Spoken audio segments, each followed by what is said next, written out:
The Dolphins D, we already in here. Ready to turn up this year. We gon' get it.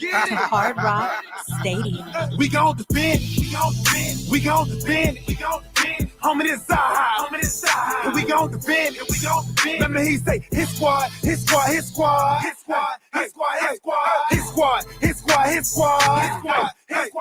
gon' defend. We gon' defend. Homie, this side.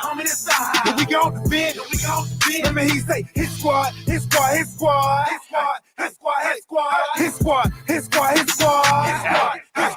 got the whole squad with me now. Train to go.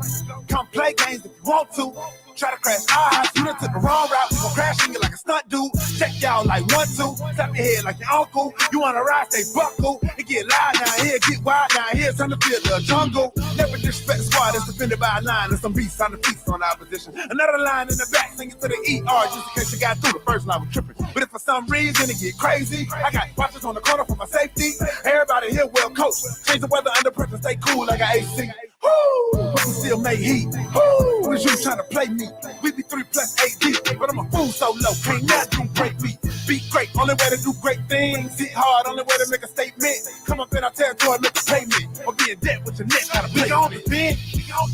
We gon' defend. Homie, this side. And we gon' defend. Let me hear you say, his squad. We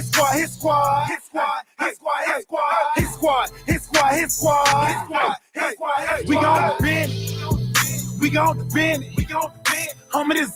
Homie, this side. And we gon' defend. Let me hear you say, his squad.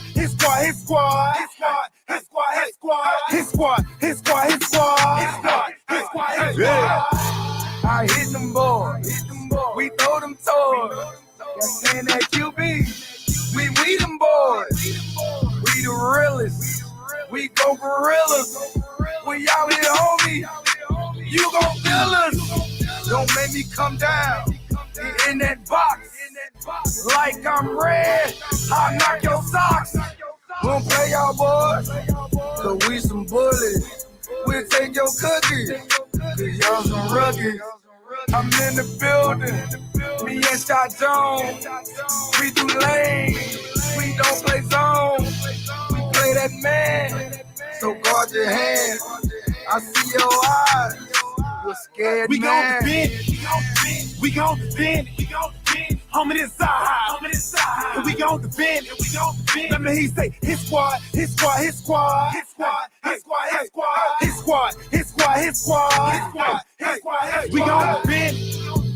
gon' defend. Homie, this side. And we gon' defend. Let me hear you say, his squad.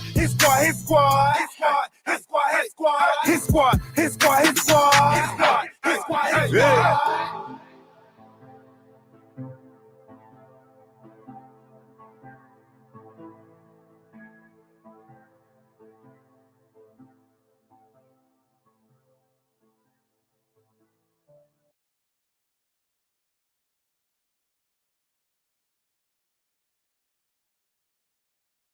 Emmanuel Ogba, part of the Buffet Boys. Shout out Solo D. Shout out to DWA. Let's eat. Yo, Solo. You know they been saying you gotta make a hit squad part 2. But you know, man, we hungry this time, man. We gotta eat this time. Yeah. Back in the beast mode. AFC was trying to rap up the East Coast. Take shots, fall back, then reload. Get the powder time to slap up these foes. Anytime we hit the field, then we must play. And these boys going hard, man, I must say. Trying to stay in one route like the busway. Trying to eat teams up like a buffet. Eat the offense like a buffet. Eat the quarterback like a buffet. Eat the running back like a buffet. Eat the wide receiver like a buffet. Eat the O-line like a buffet. Eat the coach up like a buffet. Eat the fan base like a buffet. Stay in one route like the busway. I say and not quote. Go hard or go home is the motto. A pick or a sack is the lotto. Let's cook them like Emerald Lagasso. My bad, Legacy. He going south, that is not me. Hungry for greatness, so I eat. Stay in my zone like a Bobby. Jumping off the edge like E and Shaq. Straight pressure, never even back. Protection on the way you gon' get wins. Split through the middle like Wilkins. Got some backers on the back that's gon' back me up. Straight action, we be acting up. Tell Coach Drop his best plan, but it still gets snatched by X-Man. Cause we back in the beast mode. AFC, we tryna rap up the East Coast. Take shots, fall back, then reload. Get the powder, time to slap up these foes. Anytime we hit the field, then we must play. And these boys going hard, man, I must say. Tryna stay on one route like the busway. Tryna eat teams up like a buffet. Eat the offense like a buffet. Eat the quarterback like a buffet. Eat the running back like a buffet. Eat the wide receiver like a buffet. Eat the O-line like a buffet. Eat the coach up like a buffet. Eat the fan base like a buffet. Eat that one round like a buffet. Eating like a buffet, it be a long day. We ain't gon' play. Yeah, them boys green, no subway. Pick the ball off X and BJ. I don't care about what he and she say. That's nonsense. Check the replay. I work overnight and it's early morning, but I'm turned up cause it's game day. They don't really want it with your boy. O-line really get destroyed. Ex-Patriot, Cal Van Noy. Put him on his butt, hurt hemorrhoids. What's a grown man to a boy? Jam him at the line, dare you to throw it. Discipline coach Brian Flores. Never getting routed to the boys. Fans better pay attention, even social distance. I got a witness and you know we blitzing. But mind your business. Christian Wilkins on the line of scrimmage. Far from timid, pushing to the limit, rubbing engine. You know we gotta get it, Nick Needham. You know we gonna bring it, Van Gittin. Take it to the business. Fans up till my life is finished. Say it with my chest cause I meant it. A lie, no why, I admit it. New era, yeah, our division. A win streak, we just keep on winning. So I lose, tell them suck a limit. Bills with the Jets in New England. Miami top dogs where you hear me. Back in the beast mode. AFC, we tryna rap up the East Coast. Take shots, fall back, then reload. Get the powder, time to slap up these foes. Anytime we hit the field, then we must play. And these boys going hard, man, I must say. Tryna stay on one route like the busway. Tryna eat teams up like a buffet. Eat the offense like a buffet. Eat the quarterback like a buffet. Eat the running back like a buffet. Eat the wide receiver like a buffet. Eat the O-line like a buffet. Eat the coach up like a buffet. Eat the fan base like a buffet. Stand one round like the busway.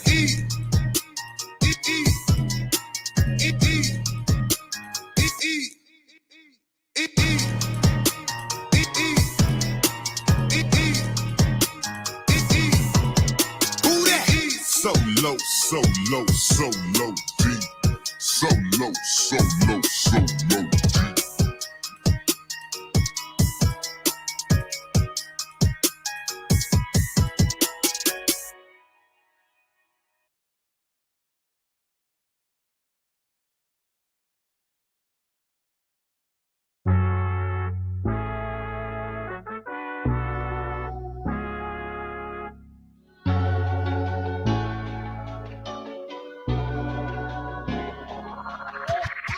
Know the whole city rising. A little early, it's a bit surprising. Business moves, now we enterprising. Switch it up, now we improvising. Go to get in the winter column. Whole squad been trained to go. Fins for life, we throw the foe. Singing this just to welcome bro. To a time, to a time. Time to grind, time to shine. To a time, to a time. To a time, to a time. To a time, to a time. Time to grind, time to shine. To a time, to a time. To a time, to a time. My intuition told me this. To trust the coach, he holds the gift. He knowing when to go with fits. So we knowing when to switch. This year we got the golden pick.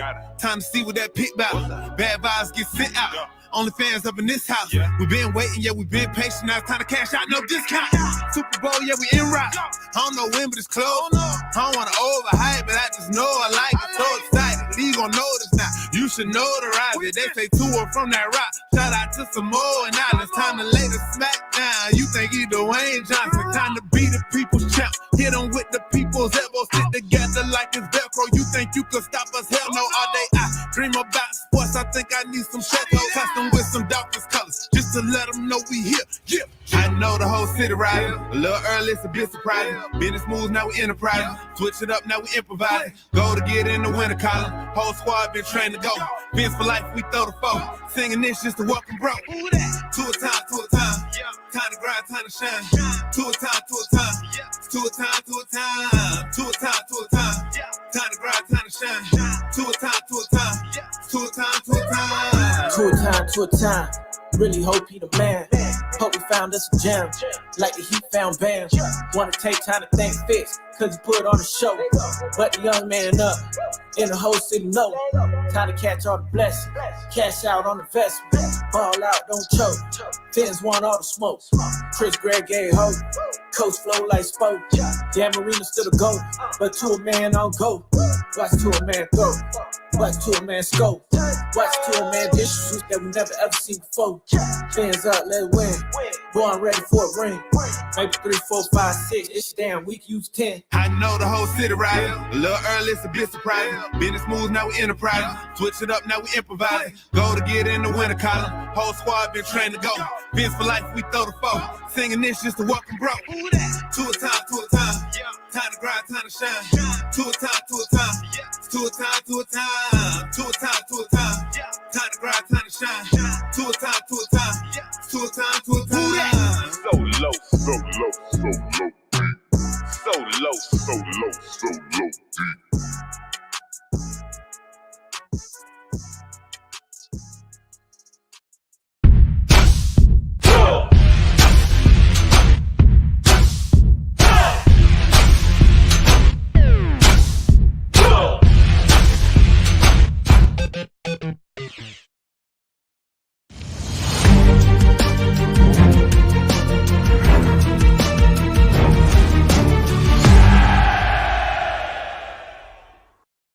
Hey guys, I'm Danny Johnson, CEO at TPP, The Positive Porpoise.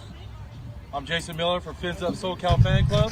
I'm Scott Howell from Atlanta Dolphin Club. Mark Angelo, NorCal Dolphin Club. You're listening to Clock Blockers, Miami fans' #1 morning show. Run it, run it, run it, run it, run it, run it, run it, run it, run it, run it, run it, run it, run it. What's up, ladies and gentlemen? How y'all doing? It is your boy, Stephen D, right here on the #1 Miami fan morning show. I'm talking about Clock Blockers, baby. I'm talking about Clock Blockers. What is going on? Beautiful Thursday morning, August the 5th. Bro, another day further till my birthday. I'm just saying, another day further till my birthday. I am super, super excited. And just so everybody knows, I am going to be having my birthday right here on the morning show, Friday, August 13th. So not this Friday, but next Friday. We're going to party. We're going to have a big party up here. It's going to be a good time. Super excited about that. How's everybody doing this morning? What's up, my Dolphins family and my Dolphins Finlaws? Miami fans' #1 morning show. I'm talking about Clock Blockers right here on Miami Sports Music Podcast Network. Hit that like button if you guys haven't already hit it. Hit it, hit it, hit it. Hit that like button. Come on, smack it, tap it, eat it, drink it, whatever you got to do. Just make sure you hit that like button. Just make sure you hit that like button. We're going to have a good time this morning. It's going to be a lot of fun. Got a lot of things going on, and I'm hoping that y'all get to hang out with me and talk some Dolphins football this morning. This show's going to be about you. Was hoping the Dolphins had a practice this morning. They did not. I thought that they did, but that's okay because we're still going to talk about the Dolphins, and it's going to be a show that's predicated and dedicated to the greatest football team. So I am super excited about that. Again, like I said, if you haven't done so already, subscribe, hit that like button. Let's go. Come on, guys. Y'all haven't hit it yet? Don't worry, I'll wait. I'll wait for y'all to hit it. Come on. Come on. Come on, give it to me. Give it to me, give it to me, give it to me. Hit that like button. Subscribe to the channel. All those are good. Guys, if you haven't done so already, join the membership. Become a member to the channel. Come on. Come on. Sit down at the table with my family. You know, me and just come on. Come on to the family. Come on. Come on. I try to do my Italian accent, my mobster Italian accent. It doesn't work all the time. Look here. You come to me on the day of my daughter's wedding, and you ask, why aren't you a member of the Miami Sports Music channel yet, the YouTube channel? Huh? Why haven't you signed up yet? Let me know. Come on, baby. Here we go. Oh, I like what Andrevius just said. What's up? Best way to get through the first half of my work shift is watching Clock Blockers. See, man, you know how to make me smile right in here. Right in here. I appreciate that.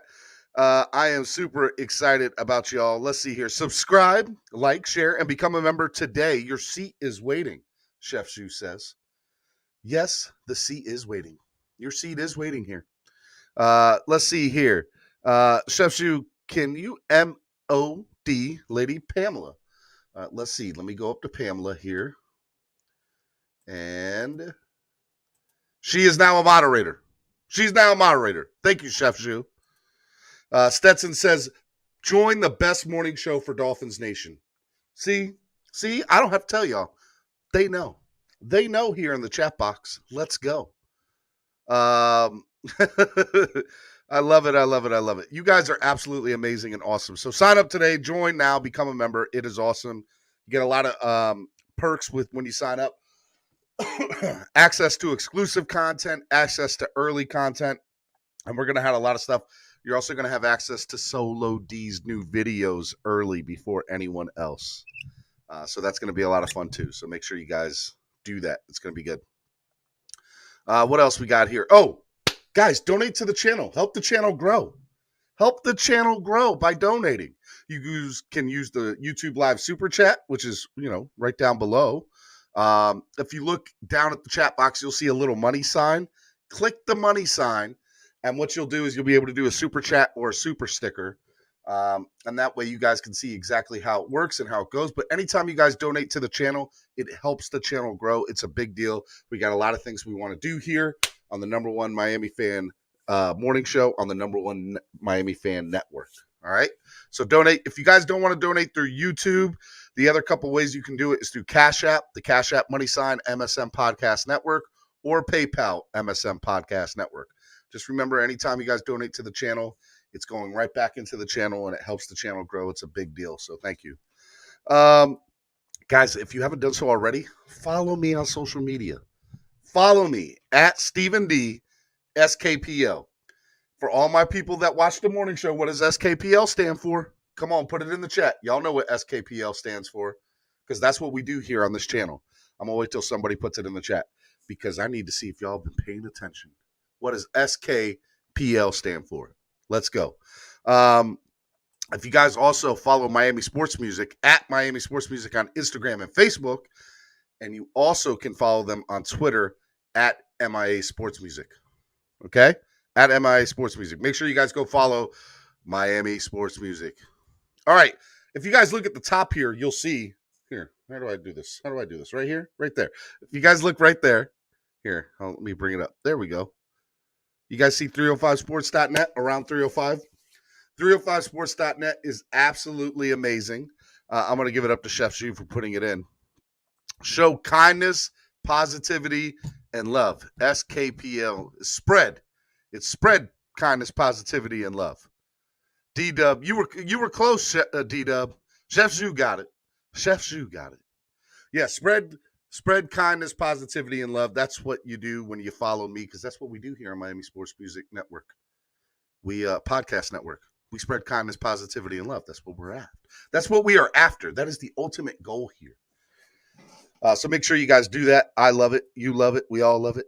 Going back to 305sports.net, I want to remind you guys, they are absolutely amazing. Go follow them on social media, Instagram, Facebook, Twitter, at 305sports, 2 S's at the end. And also, they got some really amazing content. They have all the latest sports news from South Florida, from high school all the way to the pros. And the 305 Sports teams has the best news around. They got great articles. They have our main man, our media director of Miami Sports Music. I'm talking about Jamie Bahamas. To read the best Miami Dolphins content around on the web, make sure you check out Jamie Bahamas' content on 305sports.net. And also, with football season right around the corner, if you guys want to download a really cool podcast on all the downloading places to get podcasts from, check out my man Jamie Bahamas talking about them Dolphins. So get ready for the season by downloading it. Jamie Bahamas on all platforms on podcasts. And you can follow Jamie on social media at the Jamie Bahamas. So make sure you guys check out my man. He's awesome. Good guy. All right. All right.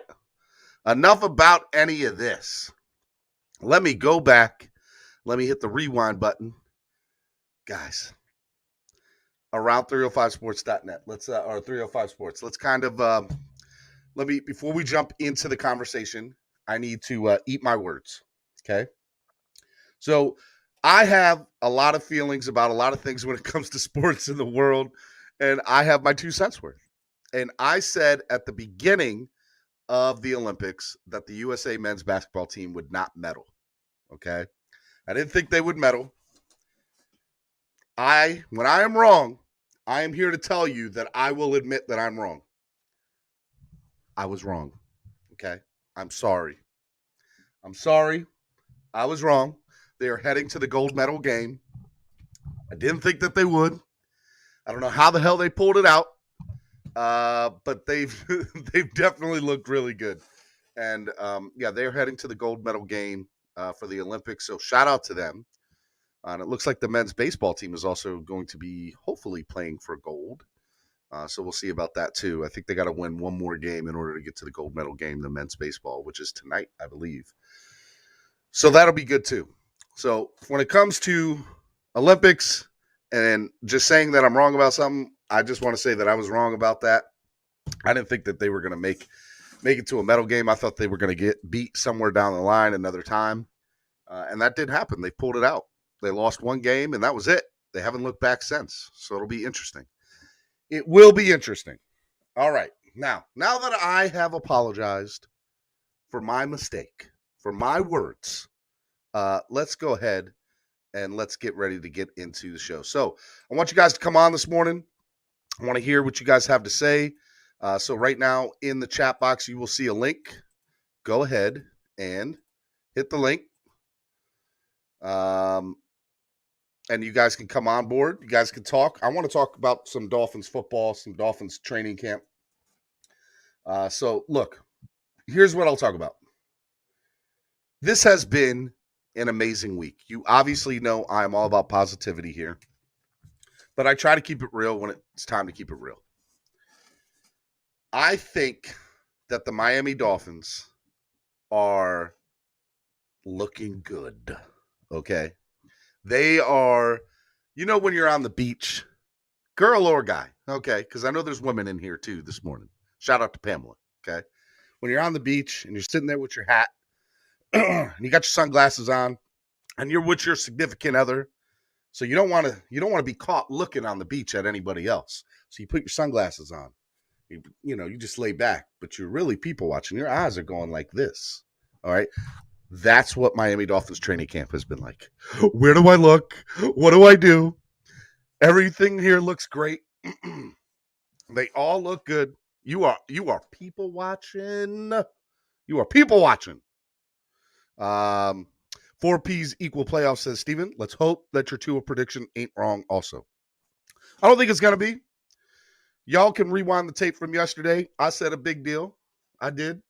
That's going to happen. Don't even worry about that 4 piece. That's money in the bank, son. Money in the bank.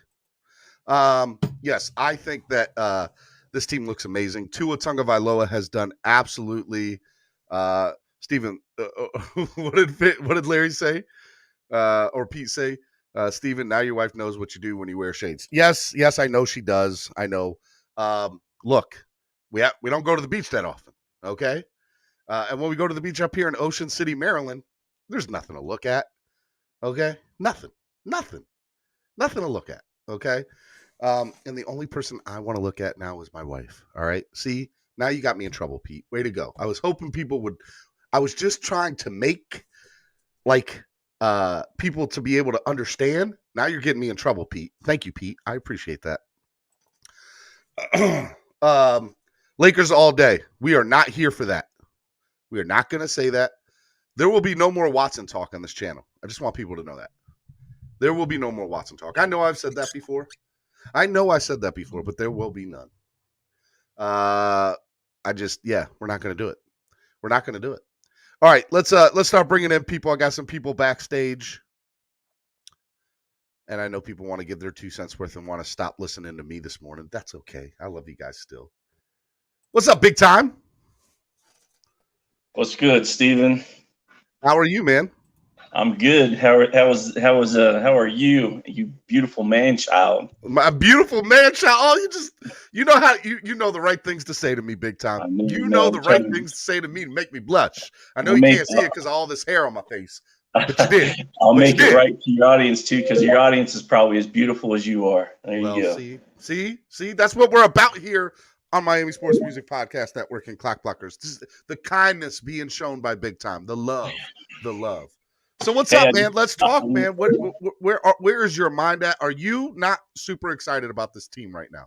No, I am, but I want to say thank you. I got the UPS package. I appreciate that you sending that. So yeah, What'd you get in it? Tell people what you got. What I get? Oh man, it's been so long. I was sitting there, man. I almost forgot about it.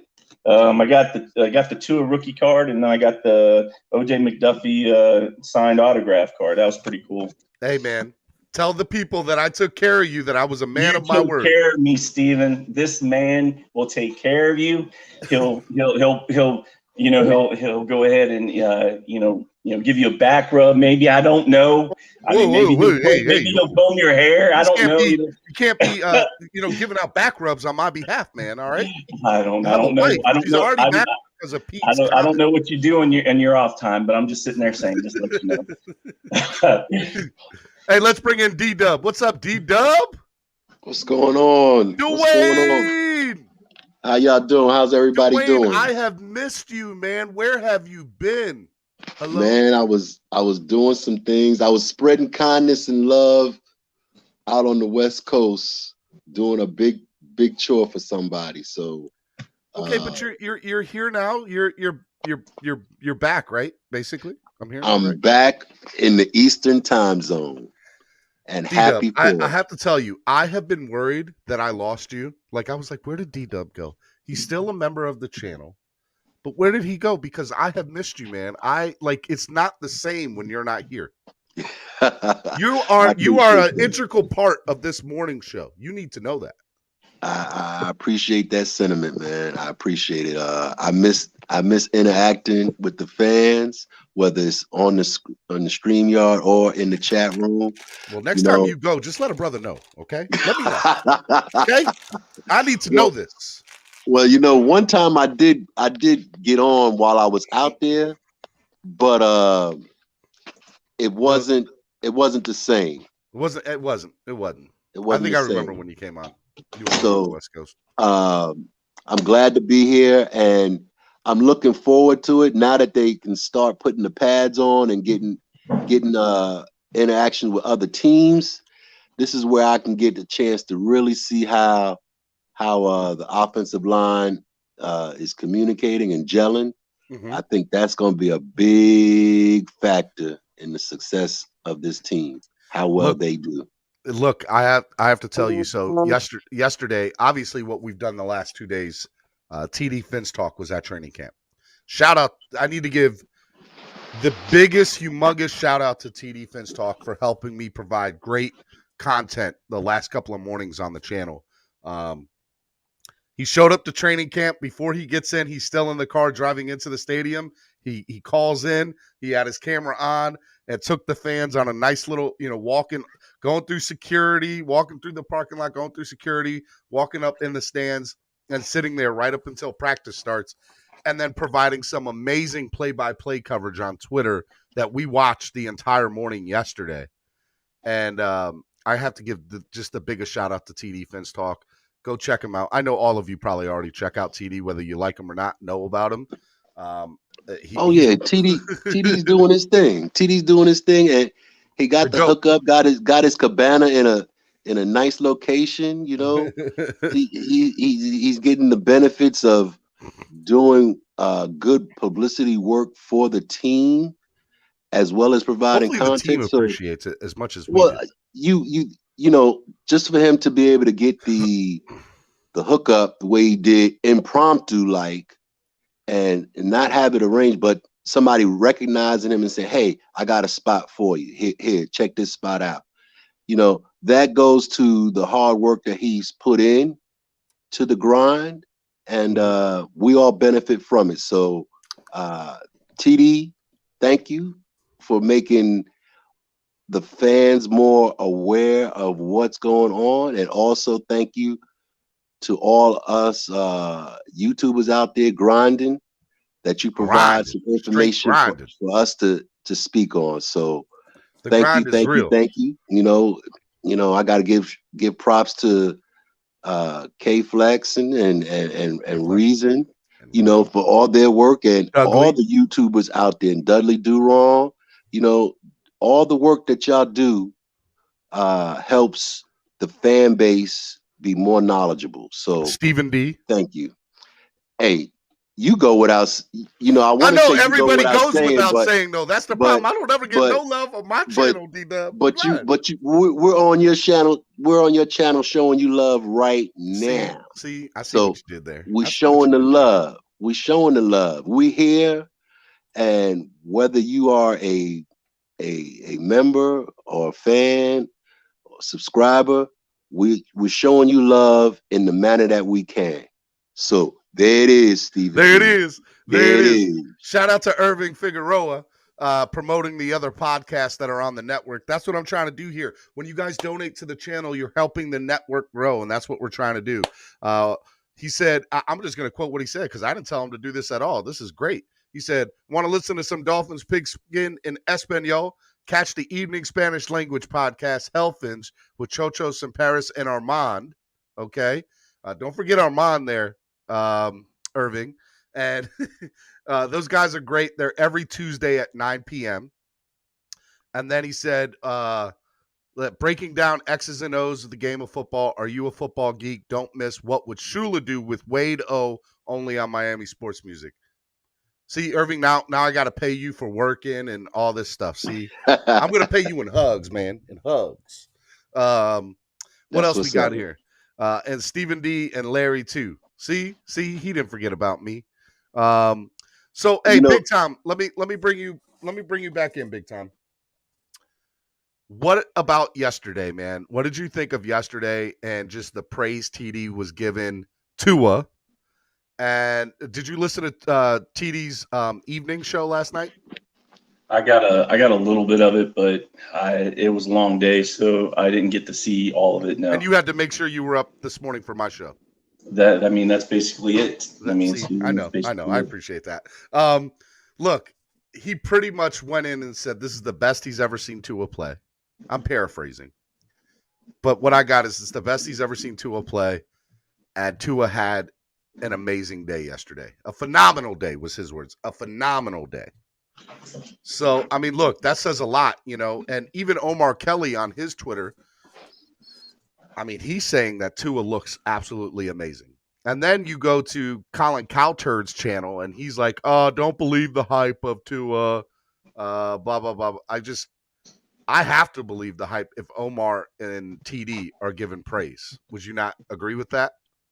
Listen, TD's one of the most critical individuals of well alone any player, and especially Tua. But I think him being critical, I think, is just in general, as in making sure everybody understands, what his flaws are, not in a negative way, just more so in a positive. He's calling it how he sees it. Yeah, calls it how he sees it. But listen, when you see him saying what he was saying, it's he has been critical of him, and then what he did yesterday. So a little bit surprising that he was so. So if he's saying something like that, you better take the word as the word of a Genesis or whatever you want to say. Listen, TD is. TD's out there seeing everything with his own eyes, so he must be seeing something he hadn't seen prior.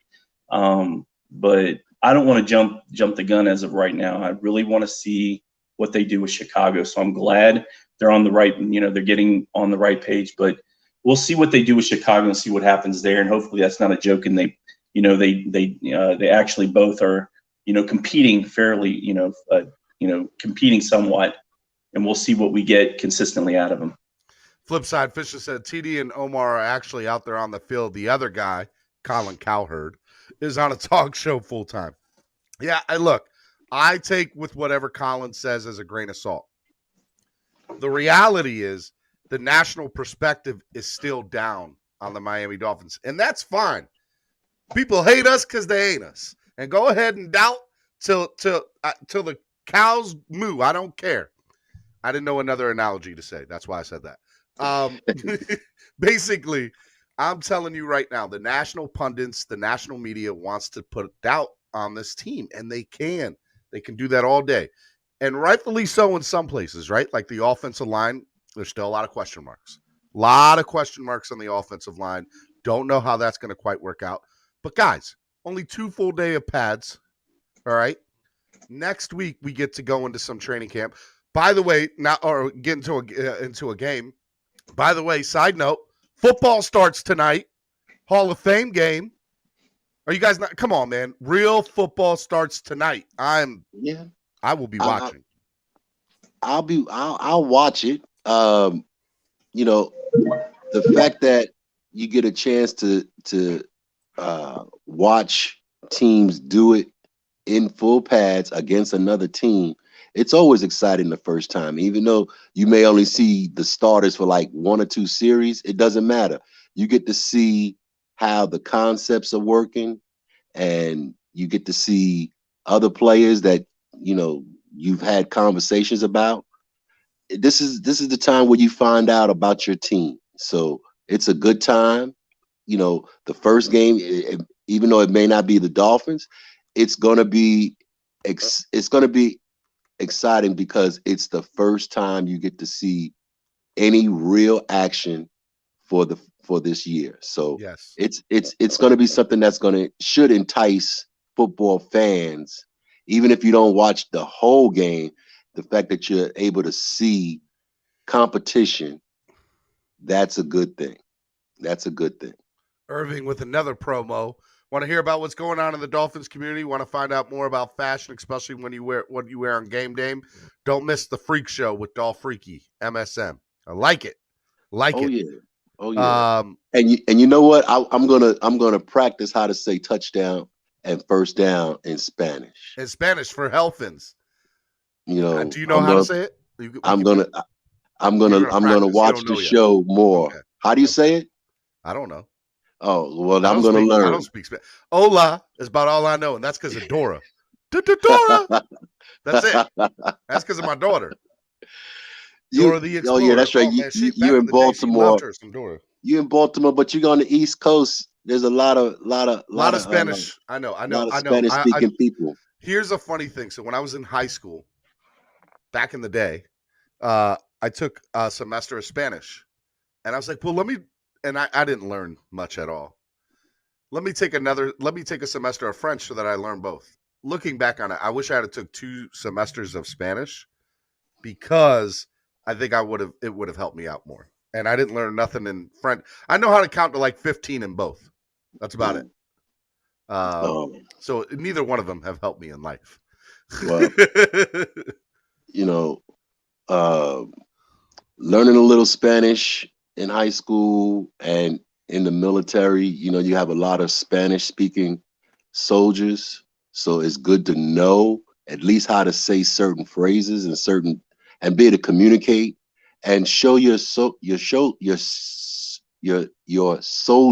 excuse me for my tongue tiedness, that you identify and acknowledge their different path to the team.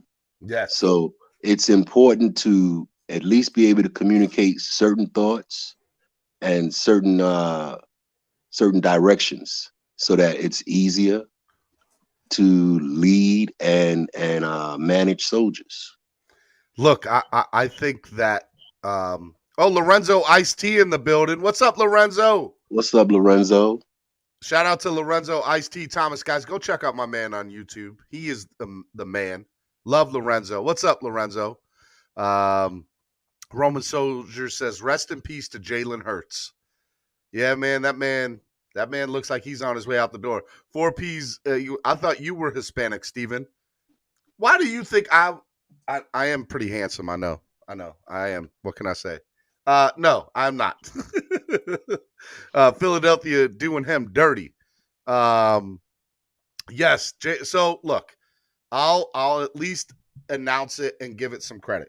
There are trade talks for Deshaun Watson. And it has nothing to do with the Miami Dolphins, and I'm so happy about it. It has to do with them going to Philadelphia. Have fun with him, Philly. That's all I'm going to say. Have fun. Deal with that madness over there. Yes. Supposedly there's a lot of rumors going on right now that Philadelphia is in advanced talks with that team down in Houston, also known as the Texans, for that quarterback, man. Steven, sometimes the best trade is the trade that you don't make. I agree. So if Philadelphia makes the trade for the person that you don't want to have mentioned on the show anymore, fine and dandy. We move on with Tua, and Tua's the man. We go forth and we try and will conquer the AFC East. Exactly. Hey, Lorenzo, if you're watching, come on to the show, man. I'm dropping the link in the chat. Come on for a minute. Promote your stuff, man. All right, guys. I got somebody back in the back room. Somebody that y'all are going to know and love starting on Monday. Starting on Monday night and Monday nights here on out, we're going to have an amazing Fire and Ice Combat Sports podcast hosted by Angel Ortiz. I got to finish making the poster today after I get off here for the day. But it's going to be awesome, awesome stuff. Again, guys, I'm trying to do a lot of different content on this channel. So make sure on Monday night at 7:30 p.m. for the first show. Otherwise, I think it'll be 8 to 10. But for the first show, we're going to start at 7:30. You check out my man, Angel Ortiz. Without further ado, let's bring in my man, Angel Ortiz. What's up, Angel? Hey, what's up, everybody? All right, you got the new setup here, huh? It's coming along. Yeah, it's coming along. All right, let me see what you got. Let me see your backdrop. It's coming along. We're not quite done yet. Yeah. All right. So do you have the microphone yet?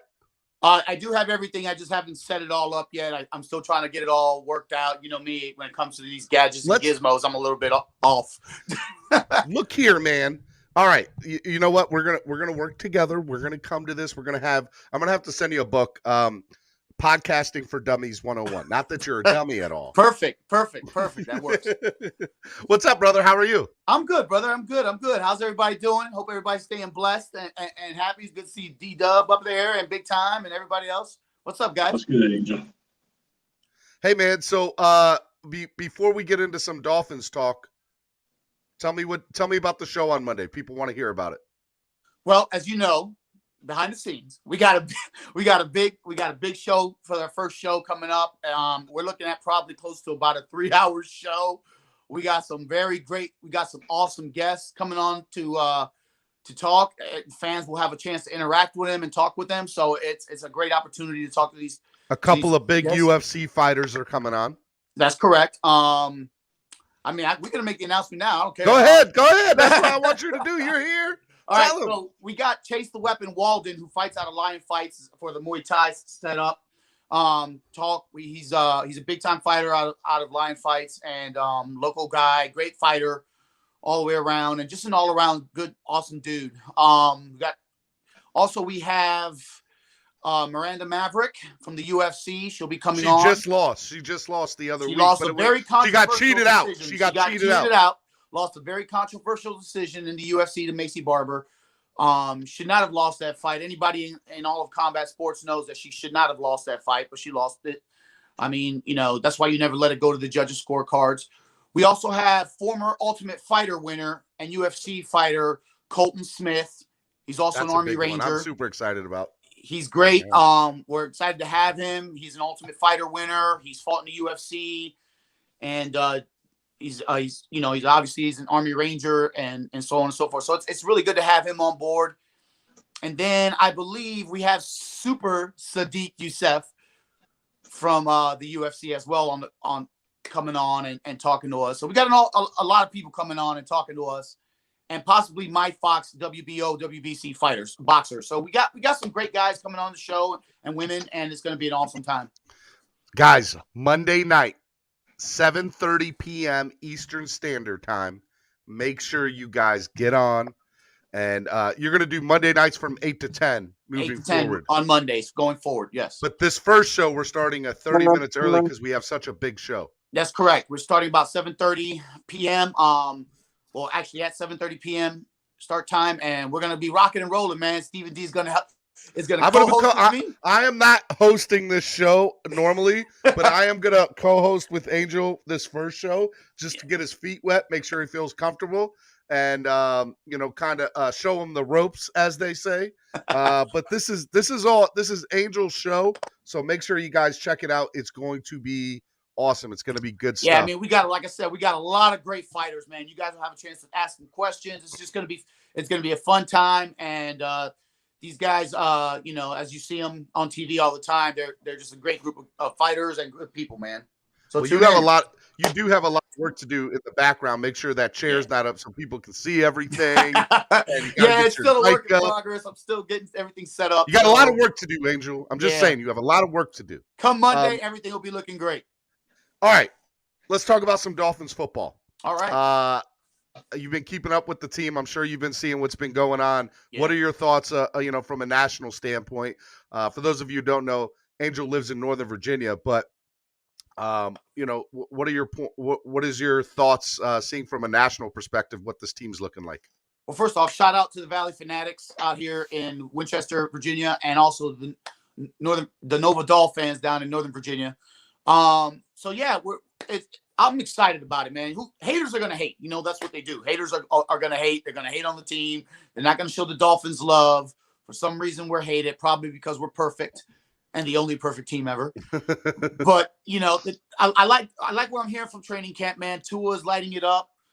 He's looking way better than he did last season, and I'm really excited where the direction this team is going. And man, don't believe these haters out there, man. Just keep watch and see what the Dolphins will do this season. It's going to be great. I predict 11-6 going into the season, baby. Let's go. What are your thoughts of Tua so far this training camp and hearing what you're saying? The local media is giving him tons of love. They think, he's obviously made so many advancements. What are your thoughts about Tua Tagovailoa? I mean, look at Tua, man. He's jacked. He looks good. He looks like a good quarterback, man. And he's throwing dimes and he's throwing bombs and he's looking good out there, man. And what else can you say? My only thing is the Dolphin fans, y'all need to get up down there in Miami. You need to start doing hakas for my man prior to the game. Show my man some love. Let's get going. Team Tagovailoa all day. Let's go. Hey, now I know that D-Dub, you watch a little fighting, right? You're a fight guy. I watch it. I don't know. I watch it more for entertainment. You don't lie, man. You told me some stuff about boxing, man. You know. Oh yeah, the boxing part. I'm talking about the MMA and the UFC. I watch that for entertainment. The boxing I get more into just because that's what I'm used to from back in the 70s and 80s. But I'm appreciating more and more the MMA and the UFC. I mean, I even found myself watching, Olympics, the Greco-Roman and the freestyle rest, just because it's all about the physical contact and physical competition. So I can get into it. It's just so many times and there's so many pay-per-view events. I'm like, okay, what's special about this one? Who's this guy? Who's that guy? Who's this guy? Who's this guy? Every week, a UFC pay-per-view. And I'm like, okay, what's big deal about these guys that should get me to watch the way I would get hyped up for a Marvin Hagler or a Thomas Hearns or a Sugar Ray Leonard? So that's my only thing, because the guy, what's the guy who's the big marketing guy with UFC? Dana White. Dana White, yeah. It's so many shows, Commissioner. That I'm like, what's the hype and build up about these particular guys this week? But I'm learning. I'm willing to learn. An old dog can learn a new trick. Monday nights on Miami Sports Music Podcast Network, you watch. All right, guys, hold on. I want to bring somebody else into the frame. My man, Lorenzo Ice-T. What's up, Lorenzo? What's happening, man? Good morning, fellas. Good morning. Good morning. Guys, for those of you who don't know, Lorenzo has been doing his thing in the Miami market for years. My man is the man when it comes to covering hip-hop, when it comes to covering the Miami Dolphins. This man has got it. And so, first of all, Lorenzo, love what you do, brother. Your content Shout out is to amazing. Lorenzo, originally from the DMV, baby. Let's go. What's happening? Oh, man, okay. People know my resume. I like that. Man. I like hey, that. Big shout out to the QIC DJ Quicksilver as well, man. Wow. All right. All right. But hey, man, I've been a Dolphin fan my entire life. So I don't know if it's been a long time since we can say we've been this excited about our team. Cap for Life says 99 jams, bro. That's right. But now we can all talk about our Dolphins and how we feel collectively. So, I've always had a big platform for years, but I just gotta, compliment everyone on what they're doing and building up their social media so we can all collectively come together. I feel like I'm playing catch up with everyone as far as the social media game is concerned. So I'm just proud and really appreciative of you allowing me to be on the platform this morning and just staying up with our Dolphins, man. So, well, I mean, look, you're here. Let's talk, man. What do you think of the team so far, man? I'm really impressive. I have not had a chance to be out there as of yet. Unfortunately, we normally have credentials to go to practice and be at all the games and on the field to cover the Dolphins over the past. Of course, not last year because of COVID-19, but we still had access to go into the press box and do all of that. But they're only allowing, I think, 25 media members at a time, and even Dave Hyde and Omar Kelly, they have to rotate who can go. So they're now allowing both of them to go at one time. If Dave wants to go or Omar wants to go, one has to go, the other one has to go. So they're alternating days. So as far as we're concerned, Sports Brothers, we're just waiting to see what the NFL is going to do. You have to be fully vaccinated if you want to do anything on the field. So I haven't got my second shot yet. Of course, I was doubting it. But I'm going to get it actually Saturday just so I can cover the Miami Dolphins. All right. So, okay. But as far as the team is concerned, I'm really excited. I like what the beat writers are saying about the team. I listened to TD, Doug, of course, all the beat writers, Omar. And when you have someone like TD, right, we all know how critical he can be. And you have someone like Omar giving Tua praises. I'm telling you. I tell people you need to take it to the bank. Yeah, you need to go cash that check. Trust what they're saying. And then even the reports recently that came out that the Eric Rowe recently made comments about the improvements that he could see Tua's making from year one to year two. And Eric Rowe played with the best. He played with the GOAT. He played with Brady. Yep. Yeah. So if he's complimenting, and of course he's not going to come out and say anything negative, but the praise and the level of praise that you're hearing from the players about Tua, and I mean, let's be honest. Our season is going to basically come down to how far he ascends going into year two. Bottom line, I mean, the offensive line, how good the running game can be is great, but when you have these weapons that we're going to have on the field, I mean, it's going to be like Brian Flores said. How are you going to defend that? That's what he looked at when he sees the signings as a defensive minded coach. How are you going to defend that? And he just said, it's going to be a problem for other defenses. So based on what's coming out of camp right now, man, I'm loving it. Well, yeah, go ahead.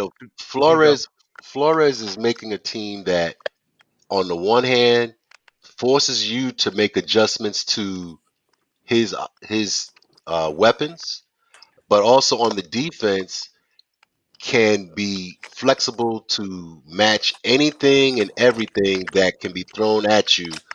I'd like to see an opportunity where they face a big, heavy tight end set, and that's the only thing that I'd like to get some clarity on. But other than that, the way this team defensively is constituted, they can match up with any type of formation and force your hand as to what you're going to do in that formation. So I'm looking forward to this season, and with the talent level that Tua is stepping up towards, as a Dolphin fan and all Dolphin fans, we should be excited. I just focused it more on the offensive line, but his ability to grasp more and and produce more and be more confident in situations is going to be a part of the success that this team attains this year. I agree. Big Tom, I want to bring you back on real quick. Go ahead, Big Tom.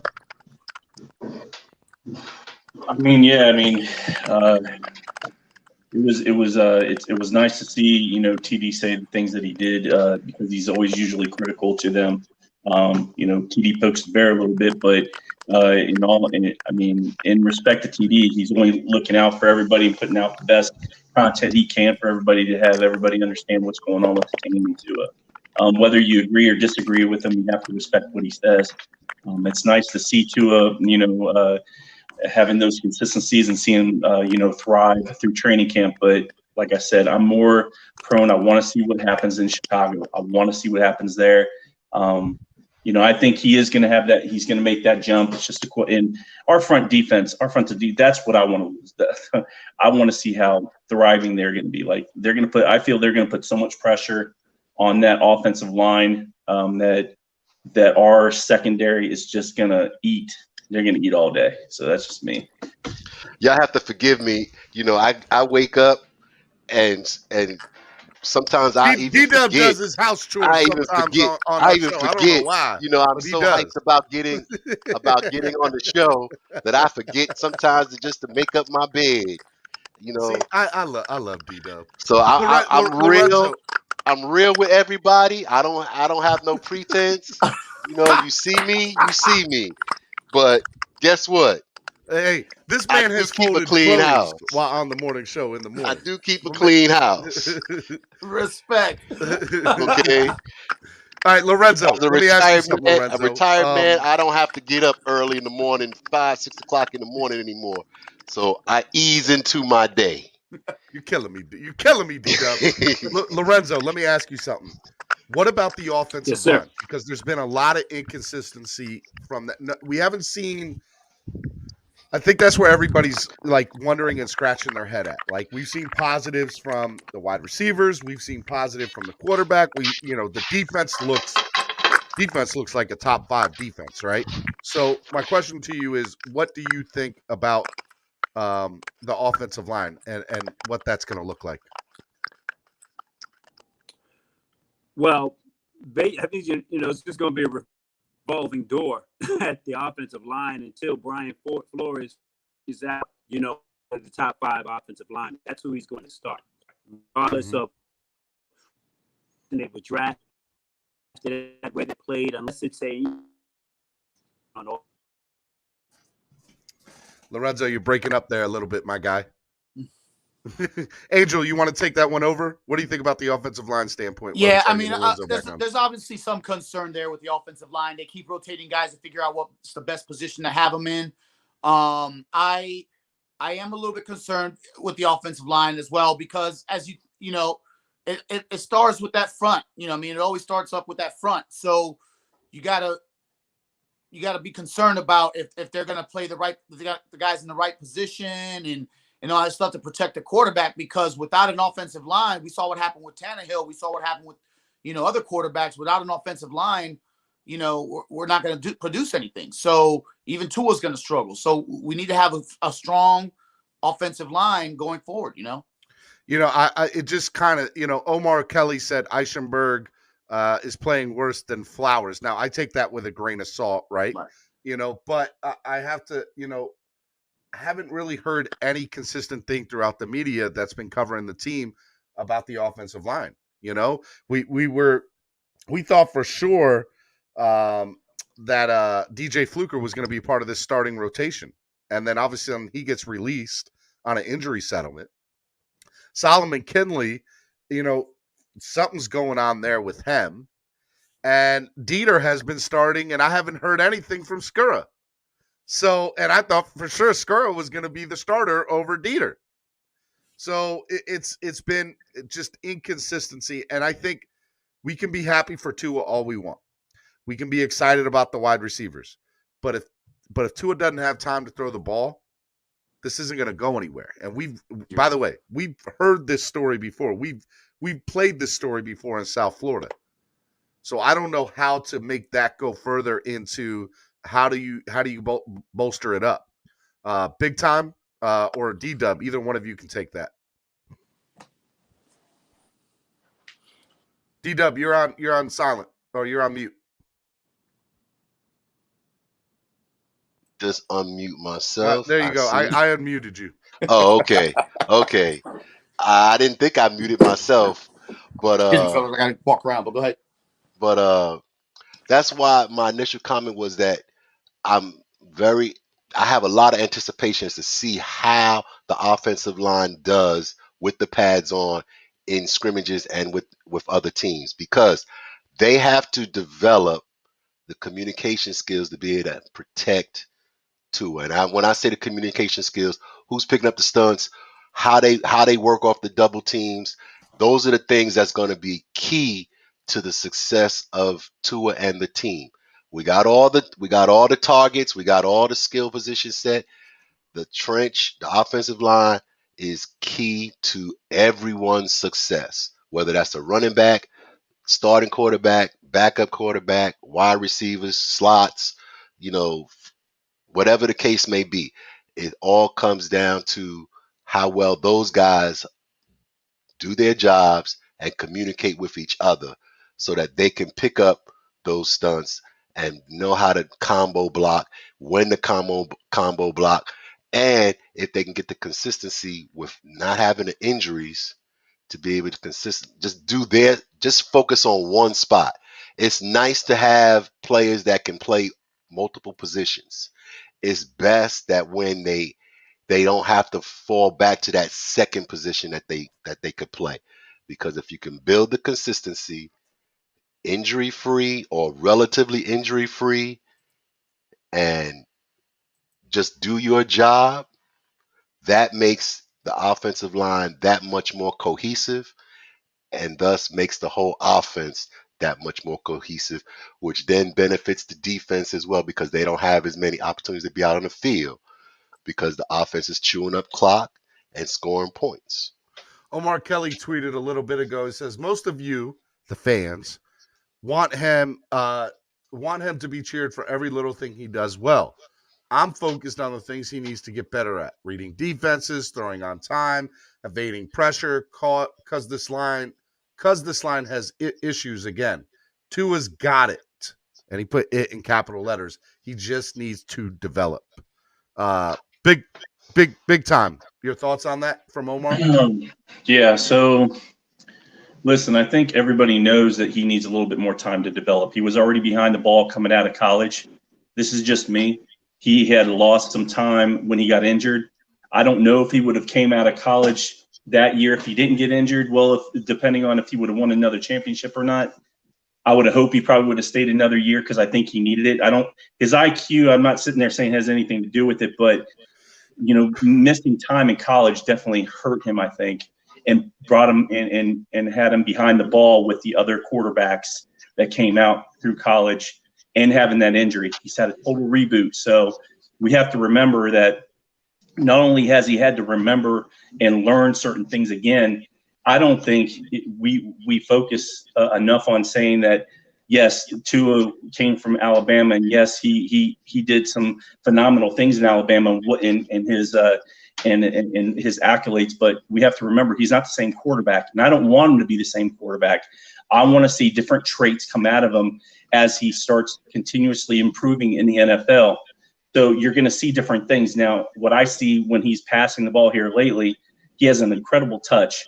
Now let's see if he can actually have that touch with a long ball, further down the field. And I think that'll come in time. But I haven't seen anybody have a touch like that. And he hasn't played down in the NFL this year in general. But a touch like that compared to Cam Newton. Cam Newton has had one of the best touches on the ball, just putting it up there nicely when he was in Auburn. So not comparison in that, but listen, this kid does need some more time. Unfortunately, I think he can do it. He just needs to put in the work. Even if there's some the adversity he's going to go through per the offensive line or whatever else he goes through, he just needs to step up. He needs to keep on pushing forward And I think just with his heart and determination and what he has done with, in fact, because of his injury, I think he's going to do it. This is where I think people are so high on Tua because of what he has done mentally. And a lot of quarterbacks or individuals can't go through this. They automatically give up. This kid did not give up. He had a substantial people around him that sat there and gave him confidence. He also had to have confidence. And he also had to think with that type of injury, he probably sat there and second guessed himself multiple times, but he kept on pushing forward. This is why people like him. I agree.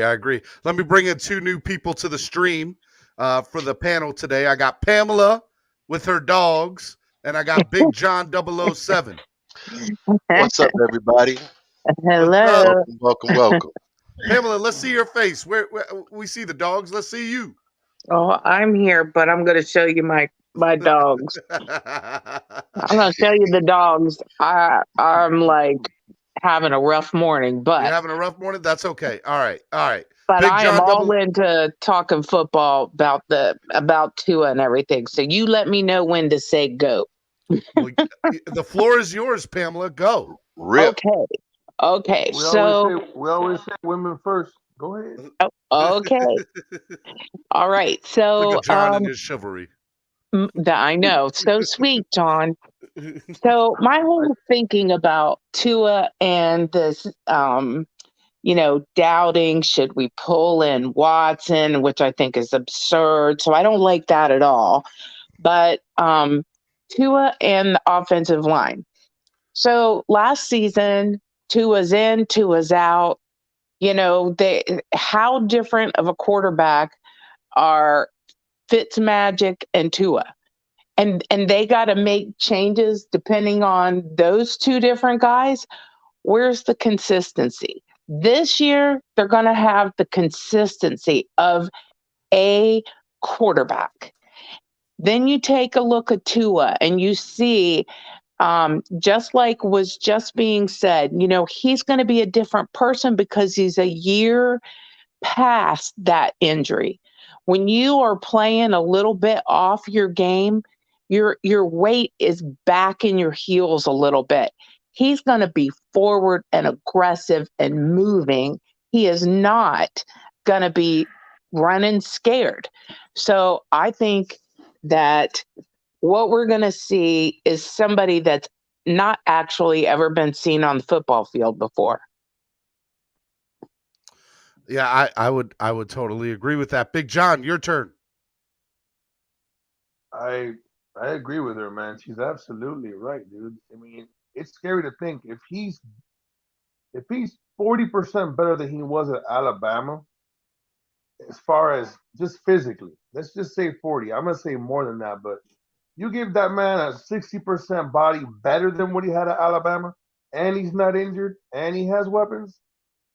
It's gonna be scary, man. Now, what you said is true. I hate to be the one to tell you, Steven. Steven, didn't I say something about maximizing resources the other day? You did say that. What happened now with Liam Eichenberg paying left guard? Wasn't he right tackle? I honestly think. No. Don't think. It's not because he can't play right. It's not because he can play right tackle. He's playing guard because he's having an issue at right tackle, Steven. And it's big. We don't know that. The offensive line is moving people in and out. We have no idea what's going on there. But that's okay. That's okay. They're moving them in and out. Let's see who does what where. And maybe we even do that in the season a little bit. And who does that throw off? Us because we practiced it? No. Defenses. Big John. Just like I told Steven the same thing the other day. I said, Noah Benogany? Really? On the corner? Noah Benogany has been getting roasted by everybody. Right now, Pamela could run a 9 route and score a touchdown on Noah. Okay? Pam? What about Pam? Pamela has some athletic skills. See, me, I don't. If Isaiah Ford can outrun Noah right now and he runs a 4.6, me and Pam can outrun Noah. Isaiah Ford looked like a boss on that play that they kept on showing on Twitter. Angel, I'll take you off mute. Go ahead, Angel. I said a lot of people were hyping up the whole hype with the whole X thing and saying Next man up, Noah. Noah got roasted multiple times last season. Noah is continuously getting roasted by our offense at training camp. Bro, Noah might be the weakest link on the defense. So I'm just saying. Like I've been saying that, man. I've been saying it, but Steven will die swinging, you know? I'll go down swinging till my last breath. Hey, Steven, eventually you have to give up. This is not Titanic, you know? You're gonna die. I'm just letting you know. You're gonna There go was down by enough yourself. room. There was enough room on that board for Rose and Jack. I'm just Facts. saying. That's true. There was enough room on that damn board for both of them. There was no reason Jack had to die. That's it. That's all I'm gonna say about it. So everybody remembers the first year that Xavier Howard was on the team, right? Correct. Did he get roasted and toasted? He did. Okay. And now fast forward to the present. We would love to have him still on, well, you know, in a better contract situation right now. So give it a little time. Give it a little time. He didn't play a lot last year. Let's see how he does this year if he's put in that position. Let me ask you a quick question though. Wasn't you brought up X in his first season? Wasn't X going through an injury at that time as well when he was getting supposedly roasted? I don't believe so. I'm not sure, but I don't believe so. He was injured, but he was that playing. That first year, yeah. I'll have to go back and look to confirm. I'll have to go back and look and confirm. Guys, is flip side right? Is Noah Iggy? Is he only 20 years old? I think he just turned 20 or 21. He just turned 21. Wow. Because he's a young kid. He's a young kid. He could develop for sure.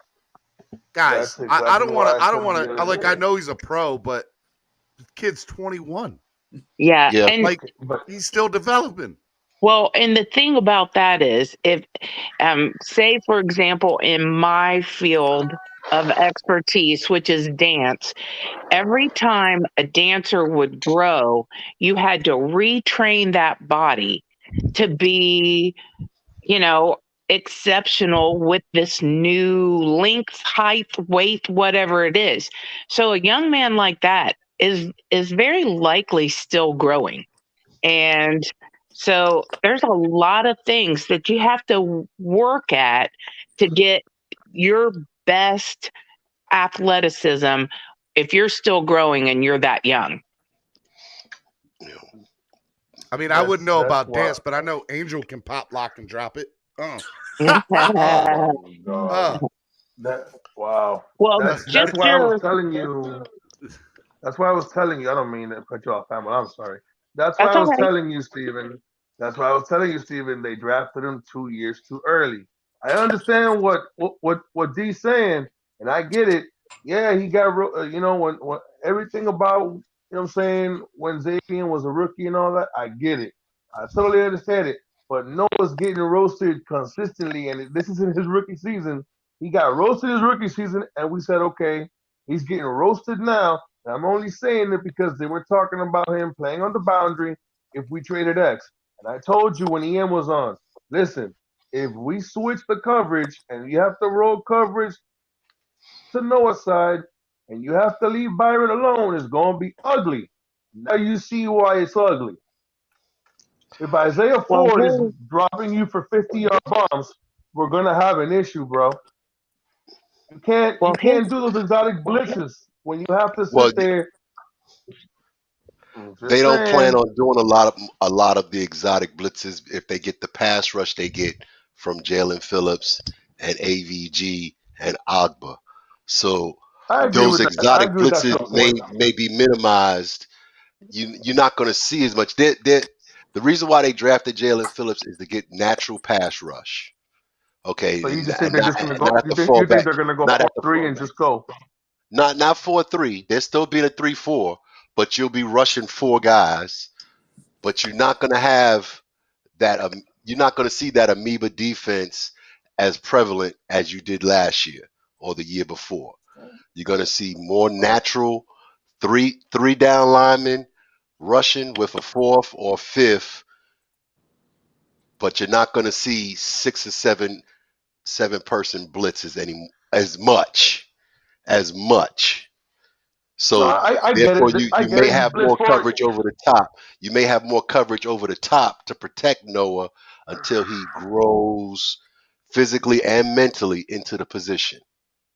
You know, I'm not really. Okay. I agree with everything you just said, man. I'm not too much really concerned about the defense. In all honesty, I mean, I think our defense is going to be even better than it was last season, per se. But again, my concern is that offense. Will that offensive line, will the offensive line hold? That's what I'm concerned about. Are they going to be able to give time to Tua to release the ball so he can scout 1, 2, or even 3 receivers before he launches the ball? So that's one of my biggest concerns right there is that offensive line. And Well, that's my but concern as well. a lot of that, the defense being better, absolutely has to do with the offense being better. We all understand that. But let's take a look at quite a few things. I saw somebody bringing up about the interceptions Tua had, and how many of those interceptions were on the receiver. I mean, There were probably 2 or 3 out of those 11 that were on the receiver. I would You know, say more. somebody slipped Right. down. Those happen. You know, you hope Ball that pop. they don't happen in the future. Right. Yeah. But Jakeem you But I know, Grant, would cough, say cough. more than 2 or 3. There were some, popped up balls that should have been caught, looking downfield before you got the ball in the hand, all these kinds of things. But also, once again, the offensive line getting into a groove with Tua because that is the quarterback that they're playing with.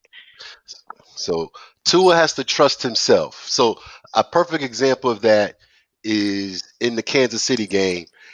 If he throws the receiver open rather than pinpoint where the receiver's at, that ball doesn't get batted up in the air, True. and the safety comes over and after the cornerback deflects the ball up in the air, the safety comes Mm-hmm. over and makes the interception. So Right. Tua has to do more of throwing the guys open, Yeah, you have which to aim, comes not with guide. Yeah. anticipation, not aim it, but guide Mm-hmm. it. So that's going to be something that he has to develop and develop a trust with his receivers to throw them open. By the same But token, the offensive line has to hold up. That's why I was talking about the offensive line earlier. yeah. They have to be able to communicate and pick up and read the defensive stunts and read what the defense is going to be doing, the defensive front, and be able to communicate those blitzes when they do occur. So that way Tua has the time to throw the receivers open and open up this offense. Well, and once again, I say that's consistency because without Tua being the one that's throwing to the receivers or the offensive line is protecting a quarterback style like Tua, if you're flip-flopping back and forth, man, that is hard on everybody. It's hard on the quarterback, it's hard on the offensive line, it's hard on the receivers because it's like comparing apples to oranges. Fitzmagic, Tua, not the same quarterback. Well, no, because you got 17 years of experience versus a rookie. So Yeah. that's the difference. But you're correct with the need for consistency at the offensive line because if they are consistently in the same spots and consistently playing together, that builds cohesion and that builds understanding of situations, anticipating what the guard is going to do, anticipating what the center should do, anticipating what the tackle should do on the right side, and the same thing for the left side of the offensive line. If you got consistency, if you got 5 guys that are consistently on the field, the best 5, Yeah. Play. injury free or not injuries that are nagging that cause a loss of physicality, then you have the foundation for a good season. All right, real quick, I want to hit the reset button. You guys are watching the #1 Miami fan morning show, Clock Blockers, right here on Miami Sports Music's podcast network. I'm your host, Stephen D. I got a really awesome panel. I got Big Tom, I got Big John, I got Pamela, I got Angel Ortiz, host of Fire and Ice Combat Sports Podcast right here on the Miami Sports Music Podcast Network that will be debuting Monday at 7:30. And I have my man D-Dub, who I have missed very, very much. Who has his channel as well. Who has his channel as well. Make sure you guys go check out my man D-Dub. Go check out my man D-Dub. All right. Before I go, we go further into the conversation, I want to remind everybody to donate to the channel. And if you donate at all, if you donated at all this week, if you upgraded your membership, if you joined the membership, or if you donate to the channel at all today, or if you have it all this week, your name's going to go into a hat after this show, and I'm going to get on social media and YouTube again a little bit later, and I'm going to give away 4 tickets to training camp tomorrow. If you want to go to training camp tomorrow, donate to the channel, or if you have a friend that would want to go, you donate to the channel. You're talking about the Miami Dolphins training camp, right? I'm talking about the Miami Dolphins training camp. Not the Baltimore Ravens training camp. Not the Baltimore Ravens. I'm talking about the Miami Dolphins. Okay. We know you in Baltimore, Stephen D. So y'all see Daniels at the Baltimore Ravens games. We've seen it. I'm rocking my Dolphins gear. I do get free tickets to the Ravens, so here and there. So I go, but I wear my Dolphin stuff when I go. This is true.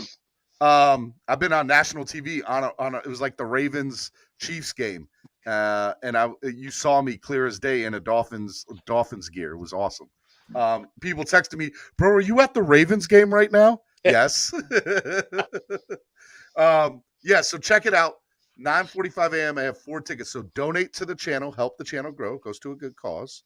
But I definitely want to send 4 people to training camp. So donate to the channel. If you guys want to donate to the channel and donate the 4 tickets because you can't go because you live out in the area, I'll make sure they go to, somebody who's got kids that can go. So guys, donate to the channel. 3 different ways to donate. You guys can donate through the YouTube live super chat. You guys can donate through the MSM Podcast Network that you see at the bottom right there. And you guys can also do the PayPal, which is also MSM Podcast Network. So make sure you guys go do that. Guys, tell them to go donate to the channel. Donate to the channel. Donate. I like it. Not donut. Donate. We'll do one better. Donate to my bank account. My day at work, but I wanted to say thank you for having me on the show, Steven. Shout out to all of you guys. It's been great talking to you. And please tune in to Fire and Ice Combat Sports Podcast on Miami Sports Music Podcast Network. Gotta say that with a mouthful. And yeah, I watch this. We got a great show for you guys on Monday night. All right, love you, brother. Be good. I'll talk to you later. Fins up, everybody. All right, man. Take care. Much success to you. I will check out your show, man, for sure. Yeah, we could talk old school boxing all day, brother. You know me. I'm a big component of growing up at that time with Marvin Hagler, Sugar Ray Leonard, Roberto Duran, Hector Camacho. I mean, we can go all day into that. So, oh man, you bringing back memories, bro. Yes, sir. All right, y'all, be good, Angel. Get to work. Peace. All right. So, where were we at? We were talking about the offensive line, right? Or right. the defense, the secondary. Well, talking about that as well. You were asking for donations. I was asking for donations. Nobody's donated yet. That's what you were doing. Wow, you see how first everybody follows suit. See how that goes, Steven? See, one person needs to donate, and then everybody does. Like if everybody donated their area code, right? Like if you live in the 305, you donate $3.05. Or if you live in the 909, you donate $9.09.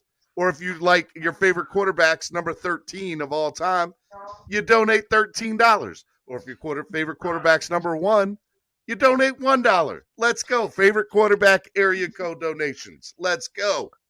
Well, you want people to donate by their zip code, man. Get some West Coast people. Them 94044s. Donate $940.44. Angel, why are you donating? Ooh. Angel with the $10 donation, the $9.99. You see, it starts up. It starts up. It only takes one, and then the floodgates open, baby. I appreciate the love, Angel. Look, Angel's got a show on the network and still donating. Let's go. I appreciate the love, Angel. Okay, back to you guys. We're talking about the secondary as well as the offensive line. I'll let you. Big Time, you haven't talked in a while. I mean, what are your thoughts on what's been talked about so far? We haven't heard from you. Just about the offensive line. Whatever, man. Whatever you want to talk. The floor is yours. I mean, it's just regurgitating everything as what everybody's been saying. So, I mean, I agree pretty much what's been going on. It's going to take a little bit of time. I mean, we all know that the defense is going to thrive more than the offense at this particular time. It's going to take a little bit of time to get things situated. We just need a little bit more patience. But like I said, I'm stressing that I want to see what happens in Chicago. I want to see where we're at instead of playing with, well, people might not like what I say here, but, play with ourselves. I want to see us play with somebody else. So I do. I agree with you, man. I'm excited to see the Chicago practices. And I know that there's some people that I'm trying to find like those beat writers and everything from Chicago to kind of do the same stuff that we were doing. But it's going to be so good to see them compete against players from other team because I think and I'm sorry I cut you off, Steve, but no, confidence is key. So we go into Chicago and we're looking pretty good. Then that confidence moves on to our next practice, which would be Atlanta. And I think, if we do well there, the confidence is just going to thrive. And then I think once some of these younger guys, even if from last year, and when they see this confidence, they're going to feel good about themselves. That's when you're going to see certain changes in our offensive line as well as, just the scheme and what we're looking for. Because, I mean, heck, you got to sit there and think that, not only there are certain things that they're rolling dice with, but they're trying to figure out, what's going to be complementary to to Tua and, to the running game and whatever. So, again, it's all a learning curve right now to see what we can accomplish and be consistent at. Yeah, I would totally agree with you. Anybody else have thoughts on Big Time's perception of things? Well, I'm not ever gonna leave my boy Big Time out there by himself. So, the confidence level aspect of what he said is true. I mean, you want to see some success so that the team builds confidence, and they roll into the season confident and get that W. Get that W against New England. Get it. Build that confidence up. I'm in agreement with you, Big Time. They need to have success. The coaching staff needs to put these players in a position to be successful, to build that confidence. And I think that Lemuel, the offensive line coach, he'll do that. He will find a way to get the best five out there and figure out who the best five are and work with them consistently to build that success and that cohesion.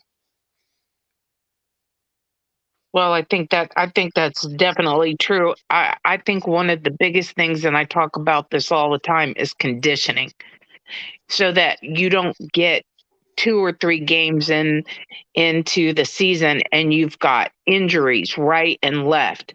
The conditioning is so huge. So I felt like, except for a couple of people who always had injury problems, I felt like our conditioning was better last season in a lot of ways. There was a season, what was it, 3 years ago? We had 20 some odd players or 32 players or something that were out injured. I mean, I think we had the water boy playing one time.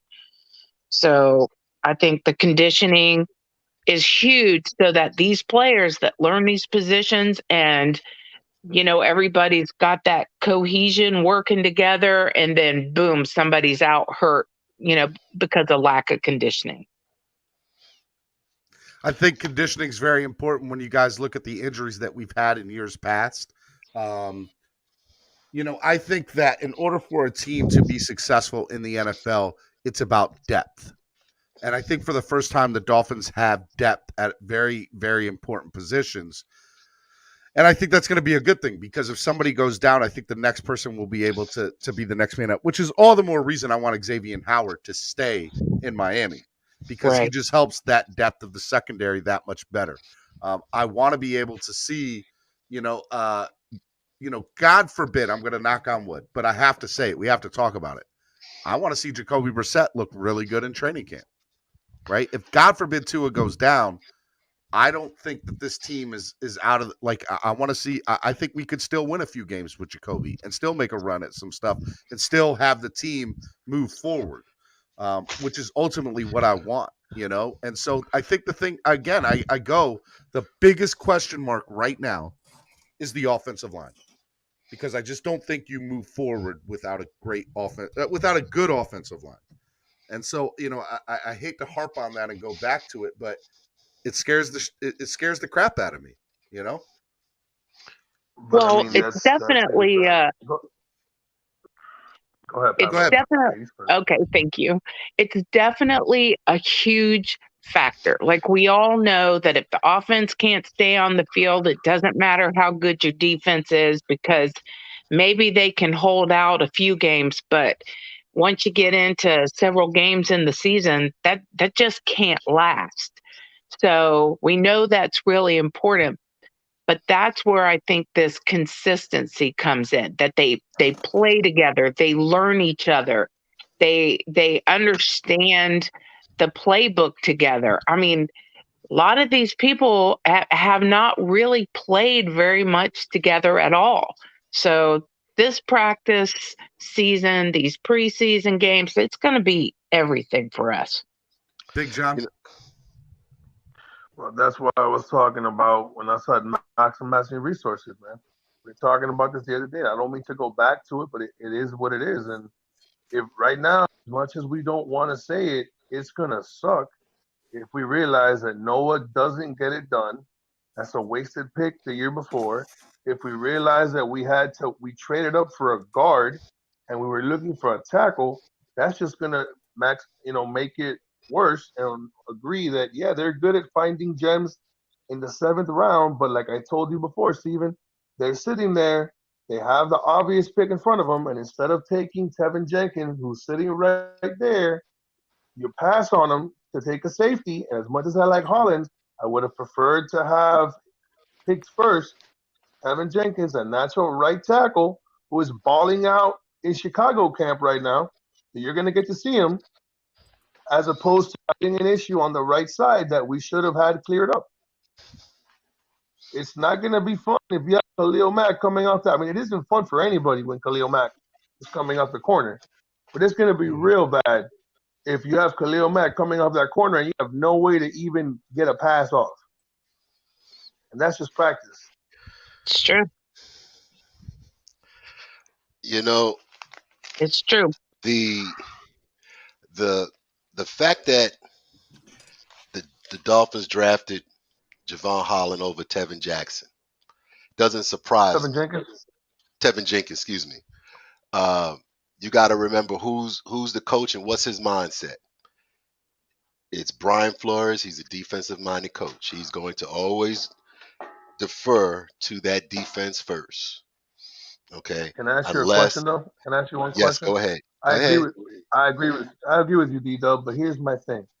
You may be a defensive coach, but once you're a head coach, you're coaching the whole team. So your perspective, as much as you want to be a defensive coach, you need to be able to see where your holes are, bro. Tua last year was running for his life for the bad hit. I understand that. But I'm not saying what they did was 100% correct. What I'm saying to you, I'm trying to explain to you why Why? I'm not saying that you're wrong. I'm not saying that they were 100% correct. I'm saying to you what you see from pattern that they're always going to go the defensive route Yeah, he was first. a secondary coach, right? If I'm not mistaken, he was a secondary He's coach, co- wasn't he? he's coached Brian Flores has coached a lot of different positions. He's coached offense as well. He's coached offense as well. A lot of people don't forget he coached offense Yeah, at the beginning of his career. yeah, but he spent the majority of his time dealing with the defense.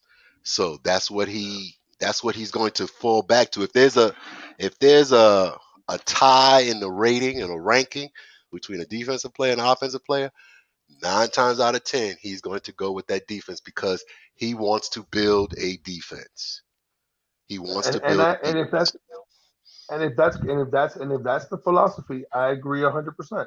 But I was having this conversation with Steven the other day, and Steven kept telling me, Brian Flores does not. I forgot it was Steven or somebody else on the panel. Brian Flores does not make the draft picks. That's Greer. I said no. No. I have always said that Greer and Uh-huh. Flores are a team. Like I said, that Hunter pick, that Hunter Long pick, that wasn't Greer. That Hunter Long pick is a Brian Flores pick. Okay, that Javon Holland pick, that's a Flores pick. Jalen Phillips, that's a Flores pick. That's not a Greer pick. Okay, I'm telling you right now. I think Brian Flores is a lot more pulled in the building than he's getting credit for. And the problem is that, like I said, I told you the seat's getting warm. Everybody told me I'm crazy. Listen, I'm not crazy, bro. If X goes, there's gonna be an issue because Igbenogany's not ready. He's not. As he may be ready 2 years from now, and Dita may be right. Just give him time. I get it. But if we're talking about the supposed window to win, okay, then he wasn't. He shouldn't have been the pick there. But here's I have a difficult. I have to disagree with you, man. I have to disagree with you. Go ahead. And I disagree with you on a few different levels. Number one, Uh-huh. Flores and Greer make decisions together. Now, you're right. This kid from Boston College, Hunter Long, where Flores is from, is obviously probably led by Flores. But if Greer didn't want the kid, they wouldn't have got him. They both probably agreed together. All right, yeah, let's do it. Absolutely. And that's one. Okay. Number two, Uh-huh. I also believe that I am not a fan of every move that they have made, but let's be honest and call a spade a spade. 90% of the moves that they have made have worked out in the best interest for the Dolphins. There have been some that haven't hit, or there have been some that haven't hit yet. And so I think the good thing about this team is if they see something that's not working, or they see something that is not working the way they want it to, a.k.a. Kyle Van Noy, a.k.a. They'll get rid of you. They'll get rid of you quick. They're not hesitating. But they will also work with you and develop you if they still see potential in you. Now, we've played that game before with players, and it's bit us in the butt, and we understand that. And I think, again, it goes back to the PTSD as fans. I do. I think it goes back to having the PTSD as fans, that we have been screwed over so many times that if it walks like a fish and talks like a fish, it must be a fish. But the reality is that some of these players still just have not developed yet, or maybe not developed as quickly as they were hoping to, but that doesn't mean that they're a bust. I'm not pulling the plug on Noah yet. Has Noah played the best in training camp? No, he sucked. But that doesn't mean he's going to be a bust. And if it is, all well, it's not the end of the world. Next man up. It's the next man up, and you also are going to hit on some other later round picks. So just because a first round pick doesn't work out doesn't mean a second, third, fourth, fifth, sixth, or seventh rounder might not work out. And then the last thing I'll say about it is we're talking about a team that, in theory, a rebuild takes 3 years. His second year, he won 10 games. There is no way on God's green earth. There is no way in HELL hockey sticks. None. that man is on a hot seat. He's not even No. close. No. Okay, we can agree to disagree there. That's fine. But listen, and I understand that. I don't even have an issue with the Iggy pick, like as much as I have an issue with not taking a right tackle this year. You can make a mistake once. I don't have an issue with making a mistake once. But you made the mistake 3 times. You didn't make it once. You made it 3 times if you're talking about shoring up the situation you had the year before. How many times did Jeff Ireland make bad picks, Big John? And he's not my point. Is he here?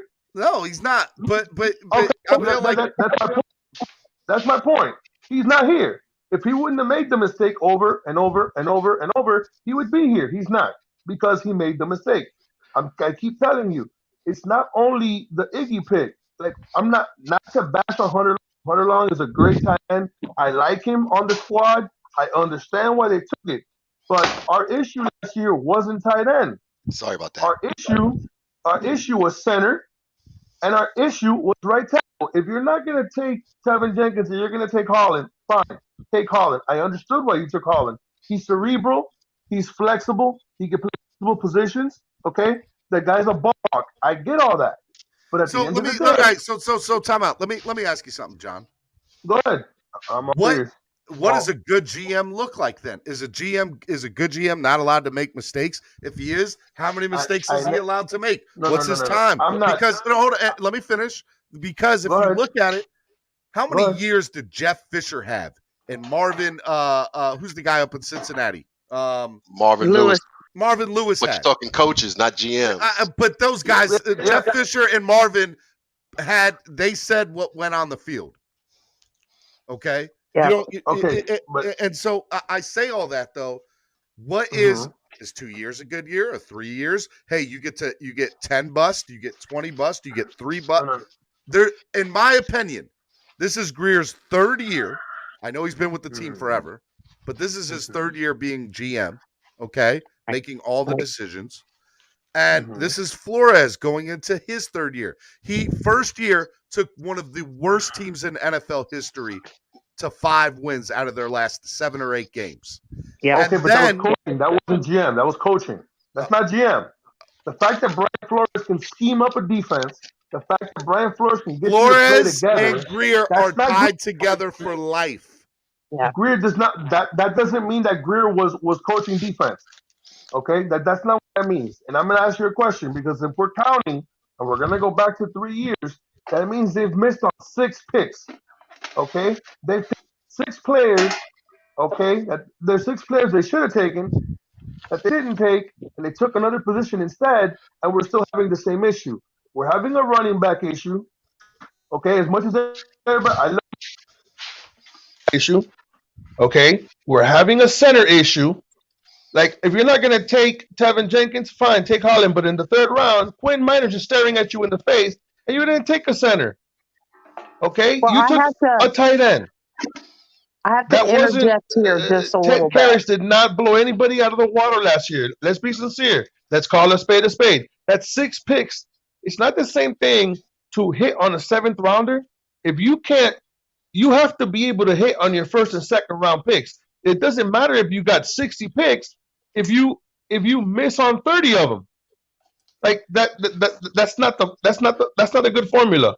You should be able to evaluate talent and hit on the first 2 rounds of your draft. And if you get something in the 7th round, that's icing on the cake. But you cannot continue to reach on players, okay, and then having to go back the following season to take the same position again. They did it when they didn't take the safety out of Minnesota. They did it when they took Benogany instead of a running back. They did it this year. They've done it multiple years, Steven. I'm not saying that he's not a good GM, but you can't continue to miss on certain picks when they're right in front of you, Steven. In the NFL, you get, and Pamela, I'll let you go after. Thank you. In the NFL, you're lucky as a team if you get 1 to 2 or 3 hits in a draft. 3's tops. 1 minimum. The Dolphins have done, you're saying 6 in two drafts, 6 misses. Which, by the way, I don't even know how you can say that they're misses yet. Where did you go? Big John, did you just leave?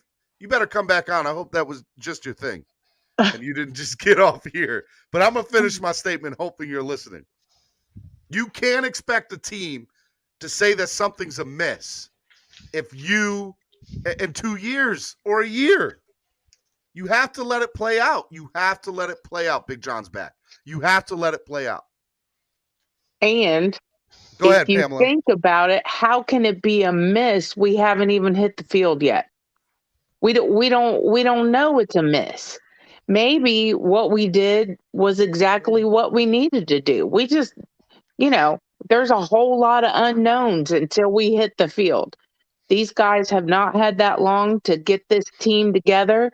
Now after this year, we definitely want to see that we're headed in the right direction. We want to see a playoff game. Hey, real quick. Practice time changed tomorrow. Tomorrow's practice will now begin at 1:00, and lots will open at noon. So just so you guys know, practice will begin at 1:00 tomorrow. Again, if you donate to the channel or upgrade your membership or become a member of the channel at all, and if you've done that at all this week, your name also goes into the hat. I'm giving away 4 tickets to tomorrow's training camp. Tomorrow's training camp it was going to start at 9:45 a.m. Now it's going to start at 1:00. So again, they did a practice time change to the afternoon at 1 p.m. Ooh. I wonder if they did that because of TD and me. So let me say something. Normally you get 7 picks. In the last 10 years, you get 7 picks, right? Yep. Okay. If half, so three or 4 players from that draft end up sticking with your team for 3 years, 4 years, finish out their contract and have had starts and or provide significant playing time, i.e. probably 300, 400 snaps. That is what most people would consider a successful draft. Maybe not an A or A+, but a successful draft. Okay? You can't judge a draft off of just one year. And you or 2 years. Also, right, you want to judge it 3, 4 years down the line. 4 years down the line. Okay, when most of those contracts are over, and what decision did the GM make on those players after those 4 years? That's the judge of a good draft. Now, you have a great draft when you hit 3 or 4 starters or 5 starters. I like that. But that also means that your team was lacking in a lot of different areas. Okay, that if you had five draft choices that ended up being starters for your team, not every draft pick, although they may be picked to be or expected their potential to be an all-pro or pro bowler, but not every time will that occur. But you want to see quality starts and you want to see quality play. Therefore, they don't have to reinvest in that position the following or the year after. That's what you want to see out of a draft. Now, I haven't looked at the Greer Flores drafts that deeply, but they're going to be judged on how well they built the offensive line and how well they provided skill position players. And when I say skill position players, I just don't mean wide receivers and running backs. I mean those defensive ends as well. Okay, how well they've done that, and they have focused on the offensive line. They have focused on the skill position players. They haven't drafted any real linebackers because Baker was here already when Flores got here. All right. They're going to be judged on how they develop those 3, 4 areas. Now, They have prioritized their draft picks to get the skill position players. They focused last year's draft on the offensive line. They didn't choose the players to what's the guy's name? Big John, that was making the point about the offensive line. Yes. They didn't pick the offensive linemen that a lot of the fans wanted, i.e. Penny Sewell, i.e. Tevin Jenkins. Yeah. They're hoping that what they prioritized will come to fruition, as well as the offensive linemen that they picked instead to be more than capable of filling those spots. That's how Flores and Greer are going to be judged 2 years from now. How well did those picks work out? Should they have picked Igbenogany over whatever offensive lineman was available at that time? Should they have picked Hunter Long over Quentin Miners? Should they have picked Sewell over Waddle? They get paid the big bucks to make that decision, to make that call, and then 4 years down the line, they either going to get called out or praised for those decisions. Yeah. And that's part of my point also, is that every time, we as fans thought, okay, now they're going to go for the offensive line. And they took something completely different, whether it was the tight end or not the running back, sorry, the wide receiver, whatever it was. And we're like, okay, wait a minute. So we assume these people know what they're doing. I think, Flores is absolutely proven he knows what he's doing. So they either had confidence in who they had on the field and getting what they wanted out of them for their style of play, or they may have thought that the best available player didn't exactly fit our team well. There was something, this wasn't just like, oh yeah, let's just throw a dartboard, a dart at a board and pick somebody. We know they used their smarts and intelligence with our team in mind. So somewhere along the line, they made decisions the way they did because it was what was best for our team. So they're gonna, let's play the draft GM, the Monday draft GM guy. Okay, they're gonna be judged on whether or not J.K. Dobbins and Najee Harris do more than Austin Jackson and Jalen Phillips. Mm-hmm. They're going to be judged on whether or not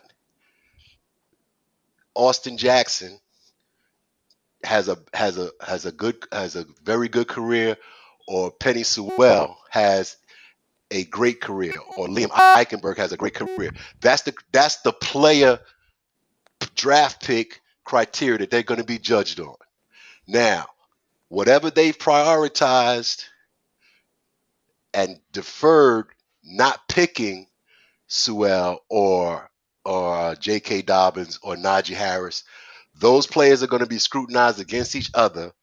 And 2-3 years down the line, we're going to be sitting here saying, oh, they made a wise pick in doing that because of X and Y, because of ... Oh, they made a bad decision because that play ended up being this. ... Too early to tell right now. But I don't even think you can take a player and say, okay, well, Sewell, he turned out to be this guy, but he turned out to be this guy on that team. Right. Yeah, but you look at there are some players like Sewell that you just know wherever they go they're going to be money, right? Like I'm looking at this. I'm looking at this from what Big John was saying about drafting Tevin Jenkins rather than Hunter Long, or Quentin Miners rather than Hunter Long. That's where I'm coming with this particular conversation. So that's why I'm trying to Right. talk to it from respect to what he was saying about why didn't they draft this guy? Why didn't they Oh yeah. draft that guy? Right. I got exactly where you were going for sure. I got where you were going, and my whole point is um our coaches make the best decisions for our team or what they thought was best available for And our some are team. gonna hit and some are not gonna hit. And That's that's the correct. That's right. reality of it. Rashad, what's Sure. up, man? Not much. Just listening right now. Okay, all right. Well, jump in whenever you feel like you're ready to jump in. I'm glad you came onto the panel this morning. I like your profile picture. Your profile picture is my shirt this morning.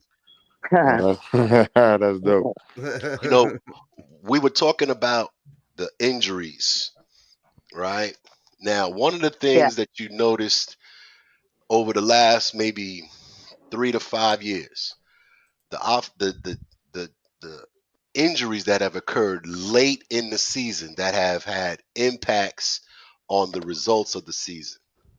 Okay, let's make sure that the strength and conditioning coach and the coaches keep in mind that as this Florida heat burns off all that extra fat and muscle, that they have something left in the tank weeks 15, 16, 17, and 18. Yeah. Because I hate when I hear, oh, the Dolphins late injuries and the season is blown up. I mean, i.e., the Tannehill year where he was out for the year. The Yeah. offensive line was banged up, and the Pittsburgh playoff game was Which basically I was a at blowout. negative 11 degrees at kickoff and Yeah, then down 28 yeah, to nothing after the first quarter. yeah. So you want to be able to keep that muscle and that body weight up all during the season because you're going to need that muscle and body weight in December. And Yeah. if you have to go on the road someplace cold, because I remember the Lawrence Taylor, he used to say that playing those warm city teams in December, he loved it when they had to come up to New York because they weren't used to it. And even if they had to go down south to play them, the fact that they didn't have the body mass because they constantly were working out in all the heat all the time, they lost a lot of body mass. They were a smaller team. I think that they need to make sure that that strength they're and jacked up. conditioning wise, Yep. they keep There was what they need. a very long time ago that the NFL that you could request, certain things for your game, right? And as long as they were within reason. And the Dolphins always would be like, we want our, first 2 months home games at 1:00, and we want to wear our white jerseys because it would put the opponents at whatever color jersey that they have and have to be within the sun. And it would put them at such a huge disadvantage. If you guys been to a Dolphins game before, oh yeah, yeah, you can see the players on the visiting sideline with fans, and they have tons of people holding. Yeah, it's crazy. It is so crazy to see it. Yeah, and the darker colors absorb the sun a little bit more. They do. And mentally and physically, you feel as though you're at a disadvantage playing in Miami in the summer. But by the same token, that also wears down, when you play in 2 or 3 games in September. It's a lot on the player. It's a lot on the player. And then going through the season and you get into late November and December, now you physically have lost a little bit more than what you normally would. That's why I'm saying strength and conditioning coaches, this is important time because you want to build that depth so you can give somebody a blow for a series or 2 series and not have a deep loss in skill set. Okay, so it's important to develop that depth now, so that way you can utilize it during the season, and therefore you have it at the end of the season, and you don't have a situation where you had a Calvin Munson put into the game week 17 at Buffalo, look like a flopping fish. Yeah. All right, guys, real quick. I want to hit a reset button real quick. I want to remind everybody that I have 4 tickets to give away to training camp tomorrow. So the way to enter into them is donate to the channel. Donate to the channel or sign up to become a member or upgrade your current package from the membership to what it is to a higher level. Any one of those 3 gets you automatically entered to win 4 tickets to training camp tomorrow. That was just changed to 1 o'clock start time from 9:30 start time. So guys, make sure you guys do that. And if you guys want to donate, and also donate, if you win, donate your tickets. If you win, I will make sure that they go to, like a fan that has kids and stuff like that. So that we can get the younger generation up and going here. So guys, please donate to the channel. Also, tomorrow is Spread Kindness Friday, right? And as you guys know, a few weeks ago, I did a whole week of raising money for the Surfside community. And so tomorrow I'm going to have Katie Mager on from Neighbors for Neighbors, the executive director.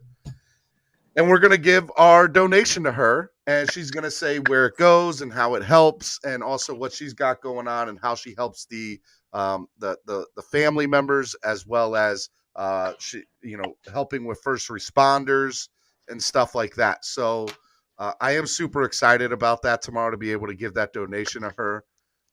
That's because of you guys donating to the channel. It was awesome. So I'm looking forward to that. That's going to be one of the coolest Spread Kindness Fridays we've ever had. And the other thing that we're also going to, Logan 15 just became a member to the channel. Welcome to the family, Yay! Logan. Welcome, Logan. Logan became a DWA loyalty member. My guy. He said, if I win, I can't go, so donate the training camp tickets. Gotta work. Got you, Logan 15. Hey, you know what, Steven? And I can tell you how important seeing athletes and seeing games is important to a youngster. 1976. I was a Dolphin fan already, but my father decided to take me to the Meadowlands, the first football game played at the Meadowlands. Dolphins, Giants preseason game. And if Wow. I wasn't hooked before, I definitely was hooked on Dolphin football. To actually see the team that I was rooting for live as a 10-year-old made all the difference in made the world. all the difference in the world. He was 10 in 1976. Yeah. So guys, sign up to become a member. There you go. I'm Upgrade giving your my current age away, membership Pam. package, or donate to the channel. Any I one was of those 3 gets 16. you entered to win the tickets for tomorrow. And if you win and you want to do what my man Logan's doing, he said, donate the camp tickets. Got to go to work if I win. What I'm going to do is I'm going to make sure that they get to somebody that has kids that can take their kids That's to right. training camp. So guys, please donate.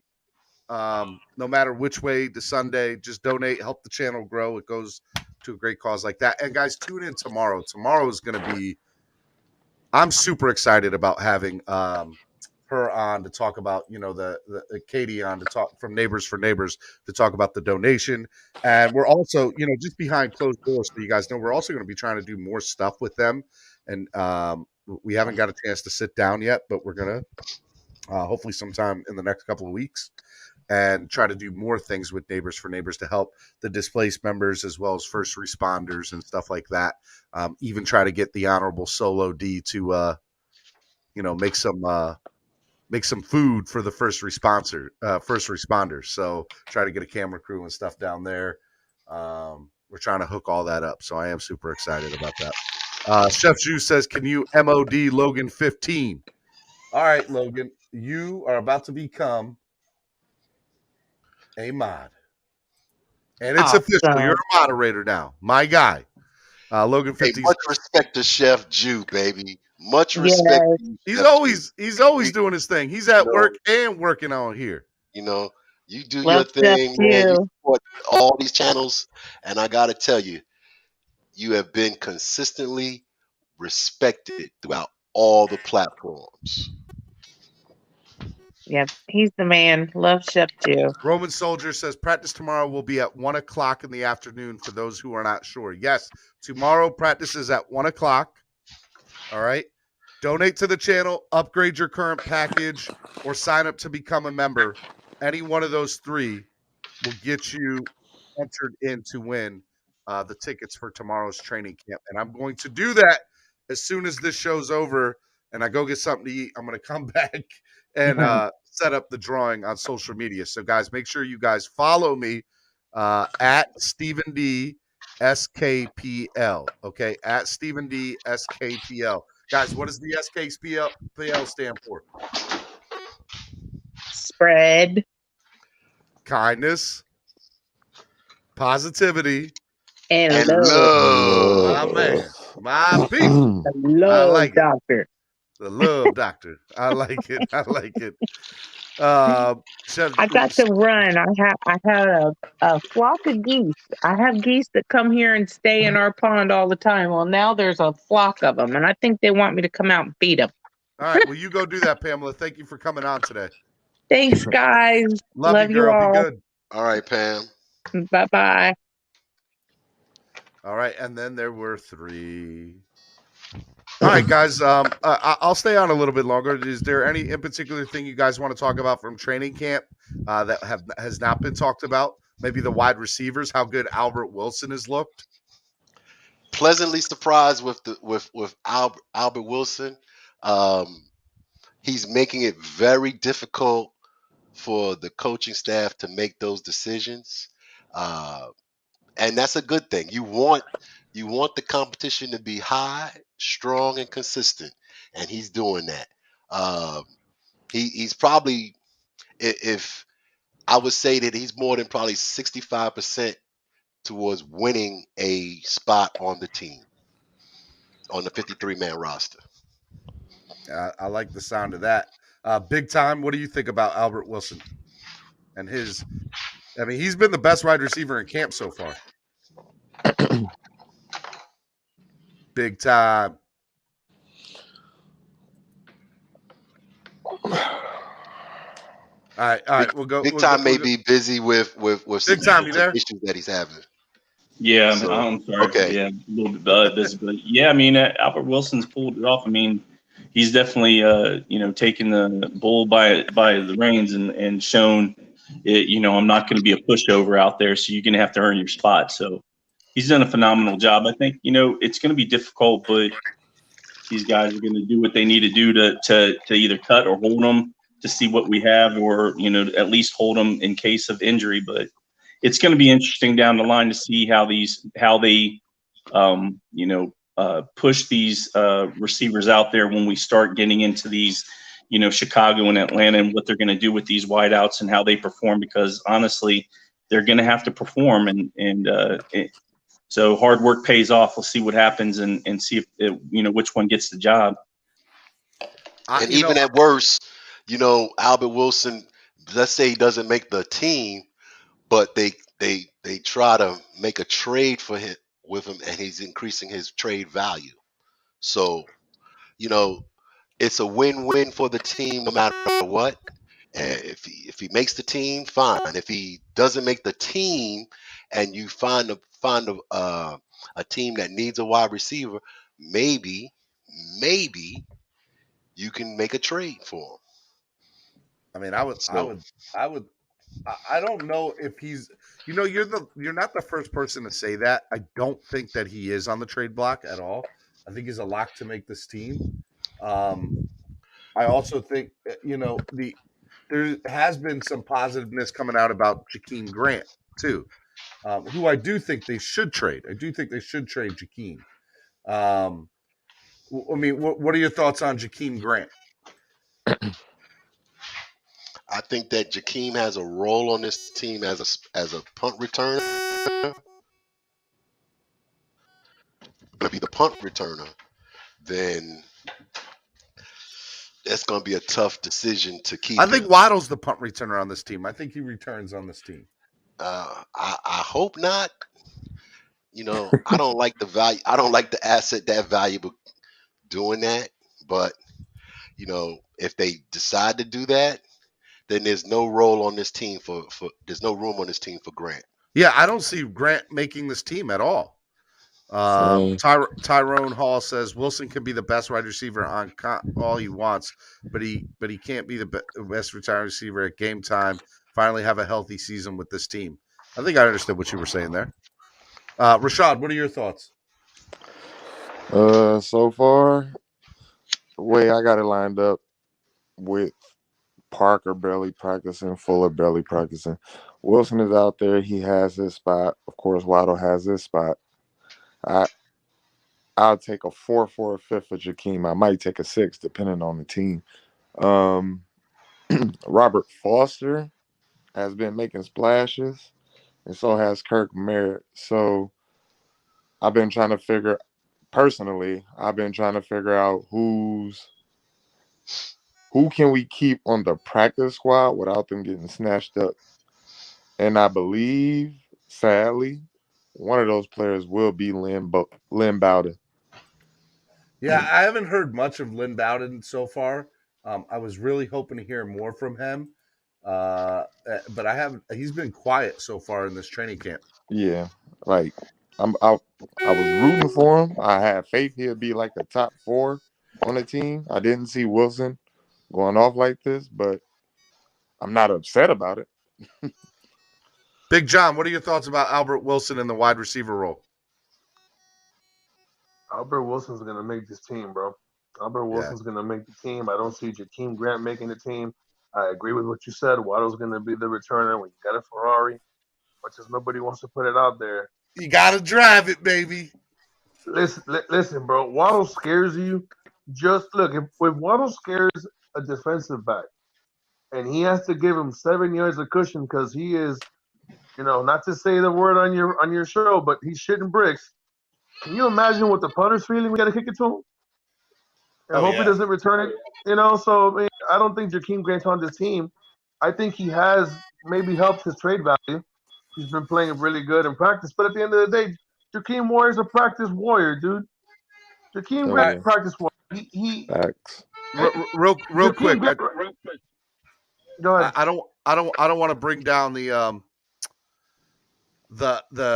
people, but I think this is a really cool big story, not small, a big story that I think should be mentioned. So I love Tua Tagovailoa. I think he's a really, really great guy off the field too. For everything I've read, I've heard nothing bad about the man, right? So there's something was released this morning. The Tua Foundation announces $93,000 donation to the Tallapoosa, I hope I said that right, Tallapoosa County Girls Ranch mourning recent tragedy. The Tua Foundation announced that they'll donate $93,000 that will cover funeral expenses for the 8 juveniles ages 4 to 17 that were lost in a devastating car crash, and also counseling expenses to the girls of the ranch that lost loved ones. The funds were raised at Tua's Foundation's first ever event, Luau with Tua, at the Bryant-Denny Stadium in Tuscaloosa, Alabama, on June 29, 2021. It was announced because they raised $46,500 that Tua would match it. So that's how it got to 93. It's the generosity from the Alabama community was very moving throughout the entire luau. My heart goes out to the families, members, and staff of the grieving tragedy, said Tua's Foundation founder and chairman. We hope this donation will provide some support and extra care during this difficult time. The Tua Luau also benefit 2 local youth charities, Nick's Kids, funded by Alabama's football coach Nick Saban and his wife Terry, and the Boys and Girls Club of West Alabama. Guys, that is that's pretty awesome.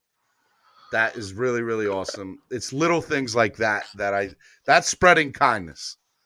And I think that we need, if you have it, I like to see stuff like that. So I don't know. I just felt like I felt the need to say that this morning. I thought it was a really cool story.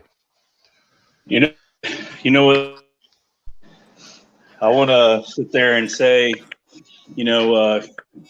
kudos and hats off to everybody that donated to the surf side, and then you taking care of everything as well and giving it to the charity that you thought that would use it the right way. So, I mean, hats off to your hard work and hats off to everybody else. Calls upon calls. I called it was so hard to find something because I wanted to take the money and obviously put it where it would go to families and first responders because I thought both were important and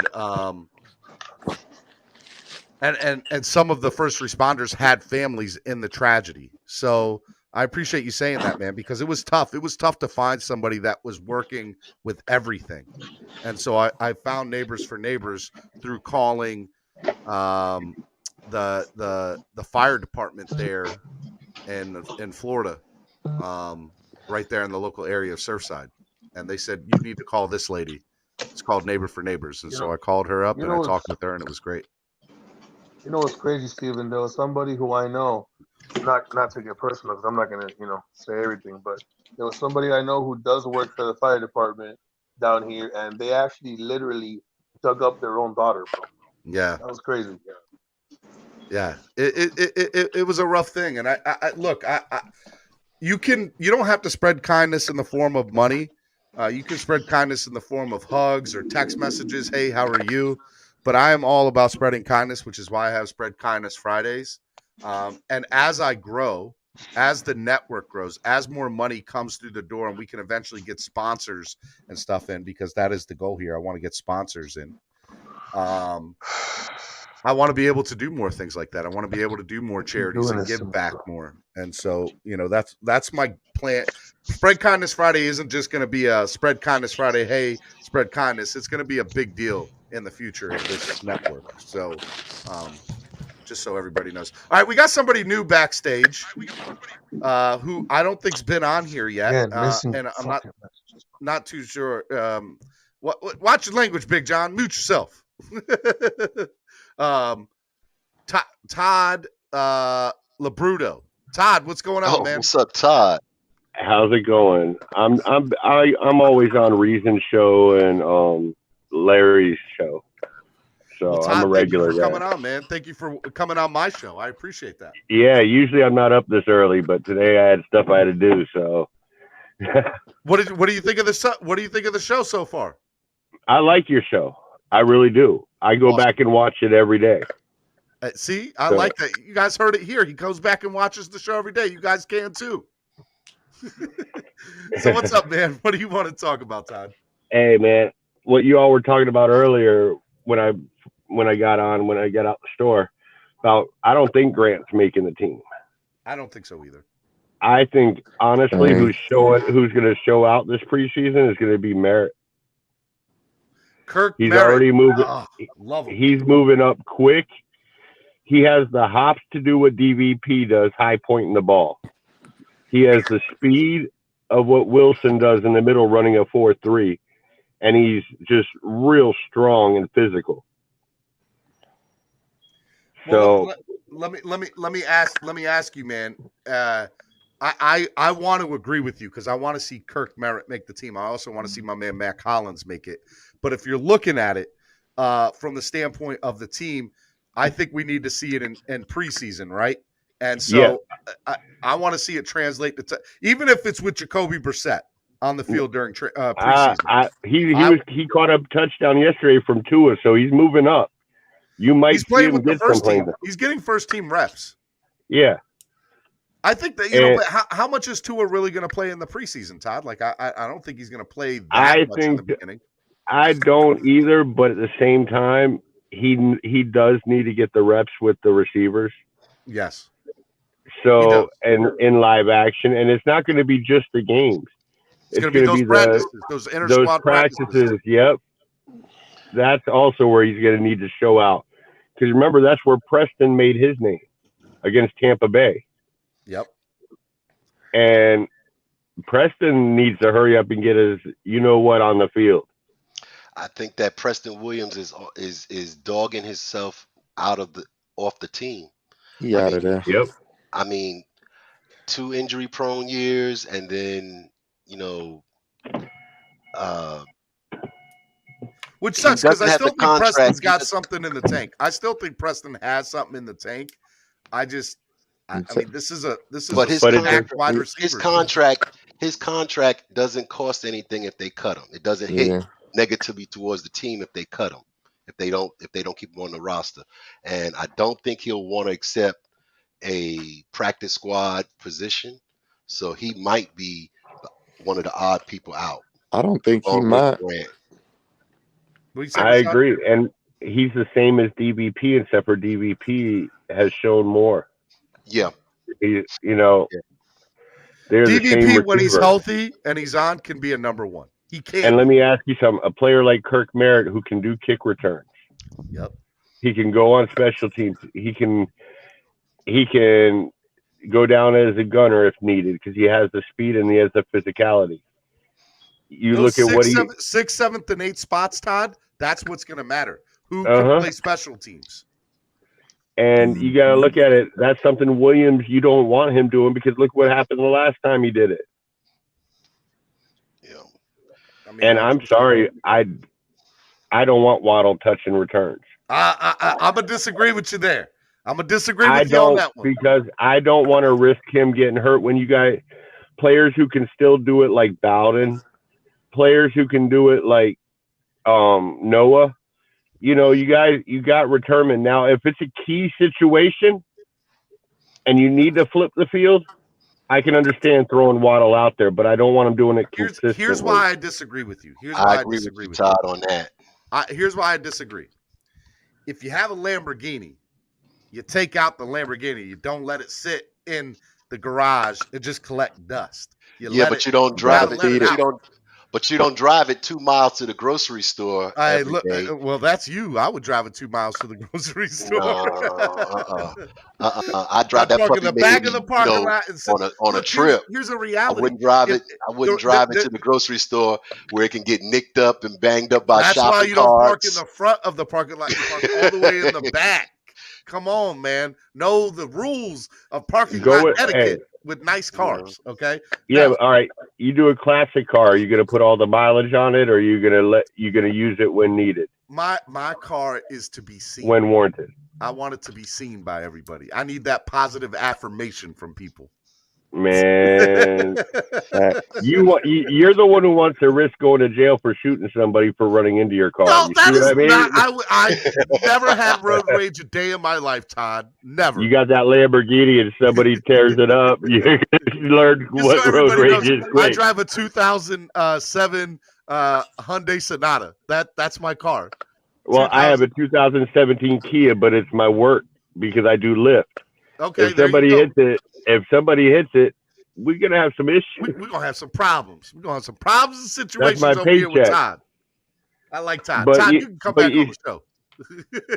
but here's the reality, right? Like I feel as though that Waddle is so much better. I could be wrong, by the way. I'm not down at practice, but from what I have heard from people, Waddle is so much better at special teams than the rest of the team.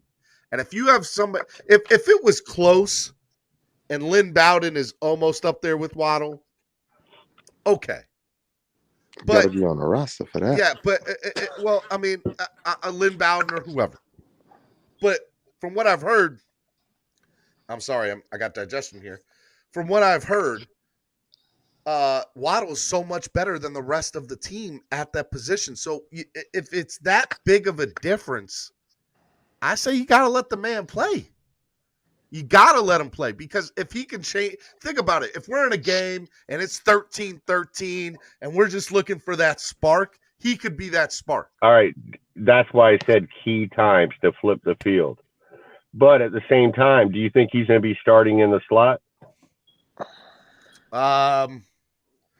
I'm not sure about that. I don't want to answer that till I see a couple of preseason. Here's the thing. If he's not starting in the slot, I can see your point.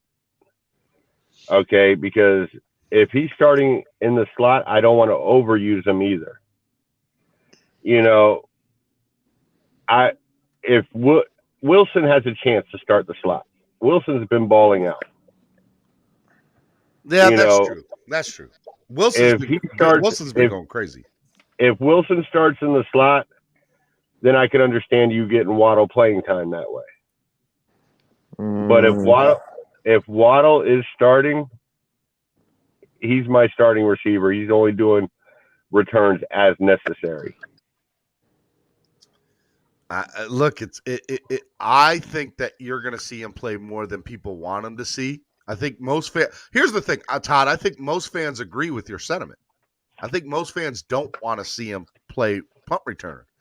I think the reality is Flores is going to put the best player on the field at their position. True. And Flores, I think, will play Waddle more than people want him to. And there is risk that come with that. But the reality is Waddle could get hurt playing at wide receiver. So, and he's more prone to get hurt there. Okay, but is that injury more acceptable if he's playing wide receiver than if you putting him at a regular punt return and he gets hurt that way? And where did Waddle get hurt in college? He got hurt on return too. I don't know. It'll be interesting to see. You know, we can sit here and debate it, but and that's the fun part of it. But the reality is, what is going to happen with Jakeem? I think that's the big X factor. What happens with Jakeem? Gotta go.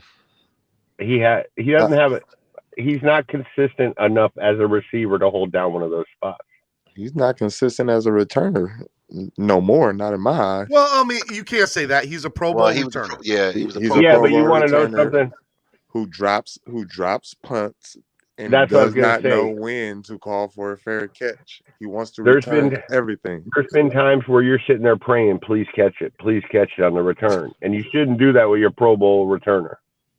Exactly. He takes every opportunity. He can hit a home run, but sometimes you got to know. Like, I don't think he lost a punt last year. We but need he David came Putney. close. We need David. Anybody get that reference? Putney. David Gluttony. Yes. No. Putney. Yep. Draft day. Draft day. Mm. Need David Putney. That's who we need. You know, in some cases, even though maybe Grant doesn't make the team, there are things that coaches look for, and if you've ever played sports, if you're not as good as some of the other players, hustle comes out to being better than anything. So he does have some talent in there and the speed for sure. Some things he's not as consistent of compared to some of the other wideouts. But these other wideouts are going to have to prove something, because I think what Grant has overall from other ones, let's say, let's just put it out there, Preston Williams, which the kid has all the talent in the world, but for some reason, you can't teach work ethic. And if this kid had work ethic, maybe he'd be out there. Grant has that, he has that like go mentality. He has that like, okay, he's going to hustle for you. And a lot of coaches will take that hustle and take that little bad in for that hustle. And if he's hustling out there, you can guarantee most likely maybe he might not make the team, but he sure enough will make the practice squad. Hey, but now let me ask you this. First, I don't think he's practice squad eligible. I think there's criteria for practice. And second, you just described what Flores does look for, and that's what scares me, because look what Flores did to Baker. The same description goes with Baker on defense. Baker will go out there and give you everything he can. He may not have everything everybody else has with stopping the run or going up and attacking the line of scrimmage. But he does that. He's the same type of player on defense, and that's what worries me with keeping Grant. I doubt he's on the team. It's too much going on. Flores likes certain type of guys. I mean, and it'll aggravate you. Look, oh wait, we got somebody coming in the back room here. The newest member of the channel, Mr. Logan 15. What's up, Logan? What's going on, guys? Man, welcome to the channel. Welcome to the family. Yeah, thanks, man. No, thanks for signing up. Oh yeah. I've been on Reason's show, and that's kind of like how I found everybody else on YouTube. So it's pretty look, cool. I got Todd from Reason Show, and now Logan. What is how did y'all find out about me? That's the real question. I don't know, just searching the web. Popped up in my notifications, and I just went ahead and subscribed. After watching the show. We're growing. You know why? Because people hit that like button. Make sure y'all hit that like button.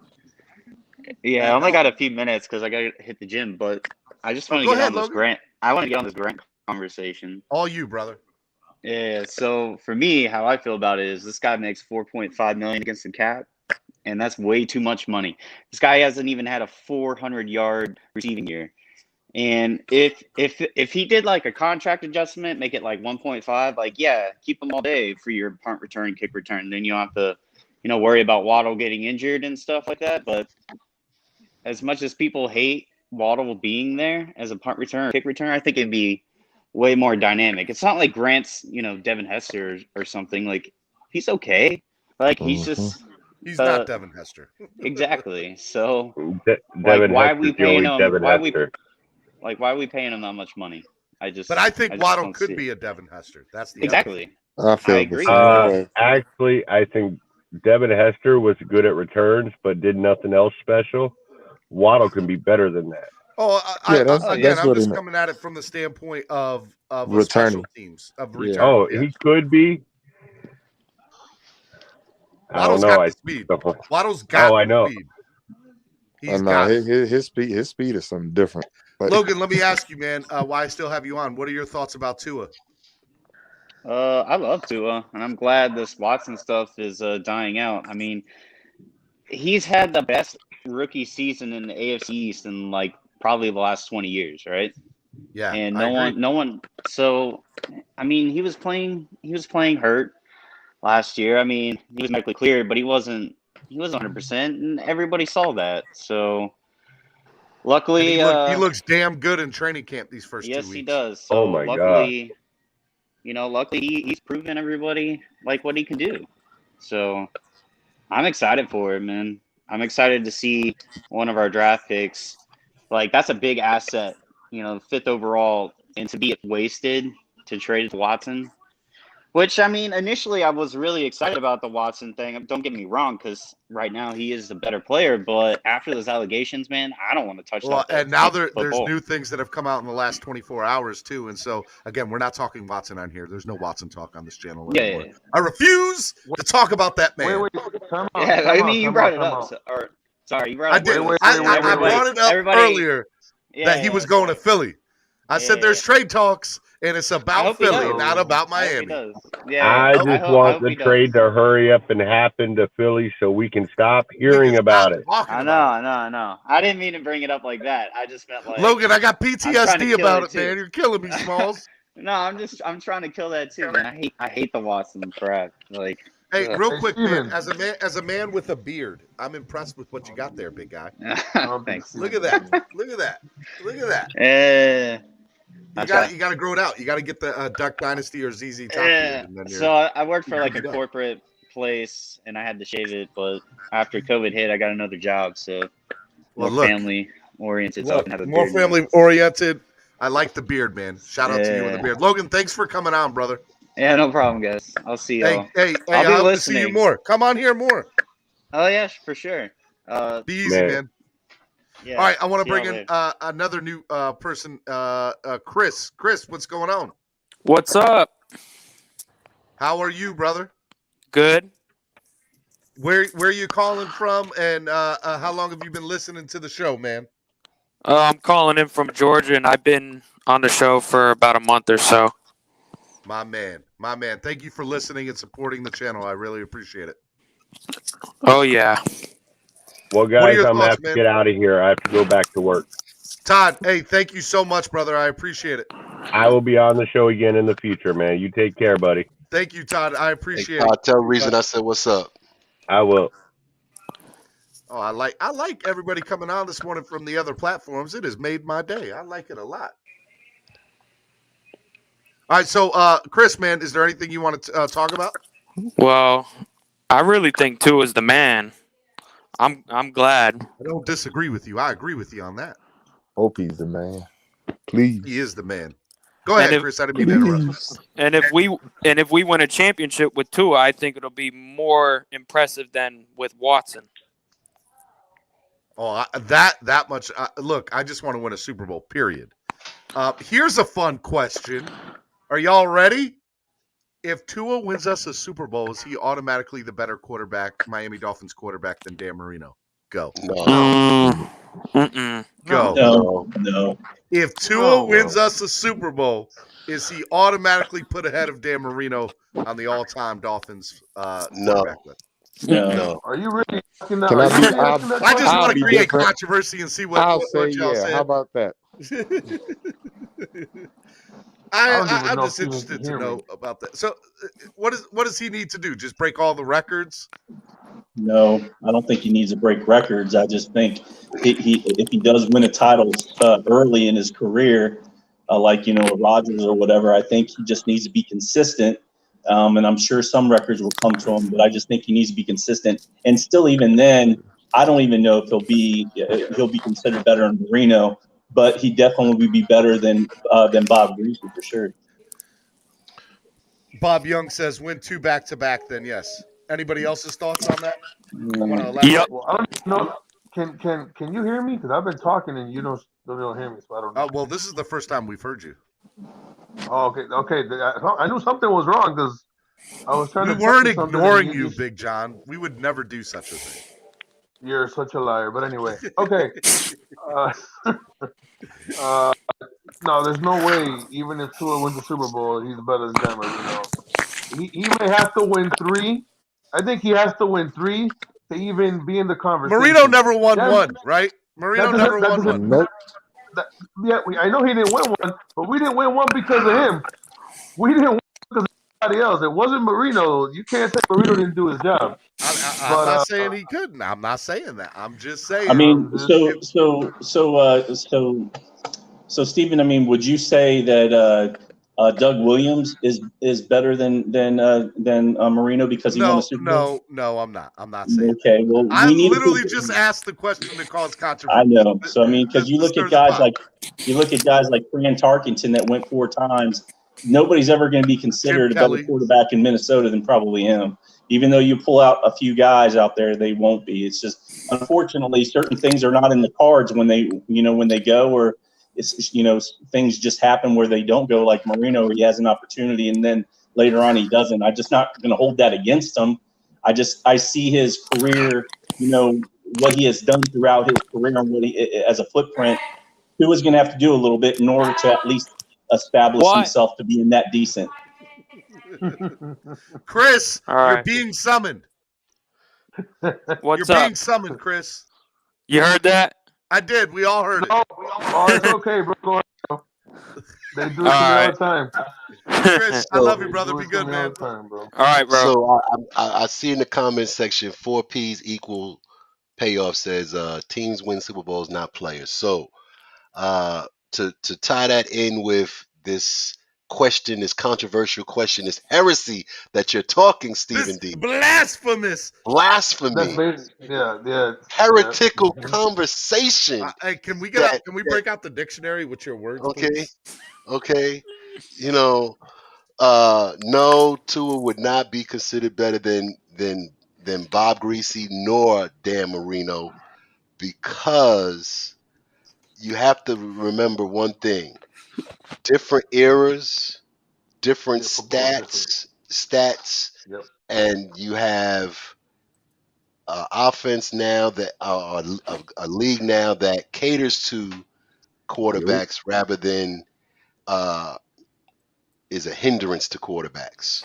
So Bob Greasy quarterbacked in an era where you could basically mug a quarterback, and you can't touch a quarterback now.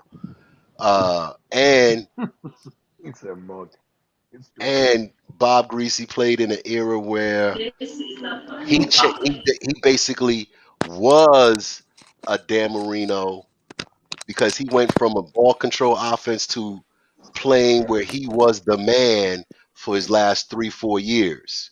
So Tua would have to prove that he could be the man and win, and I still would not put it where he's above them because of the rule changes that have occurred.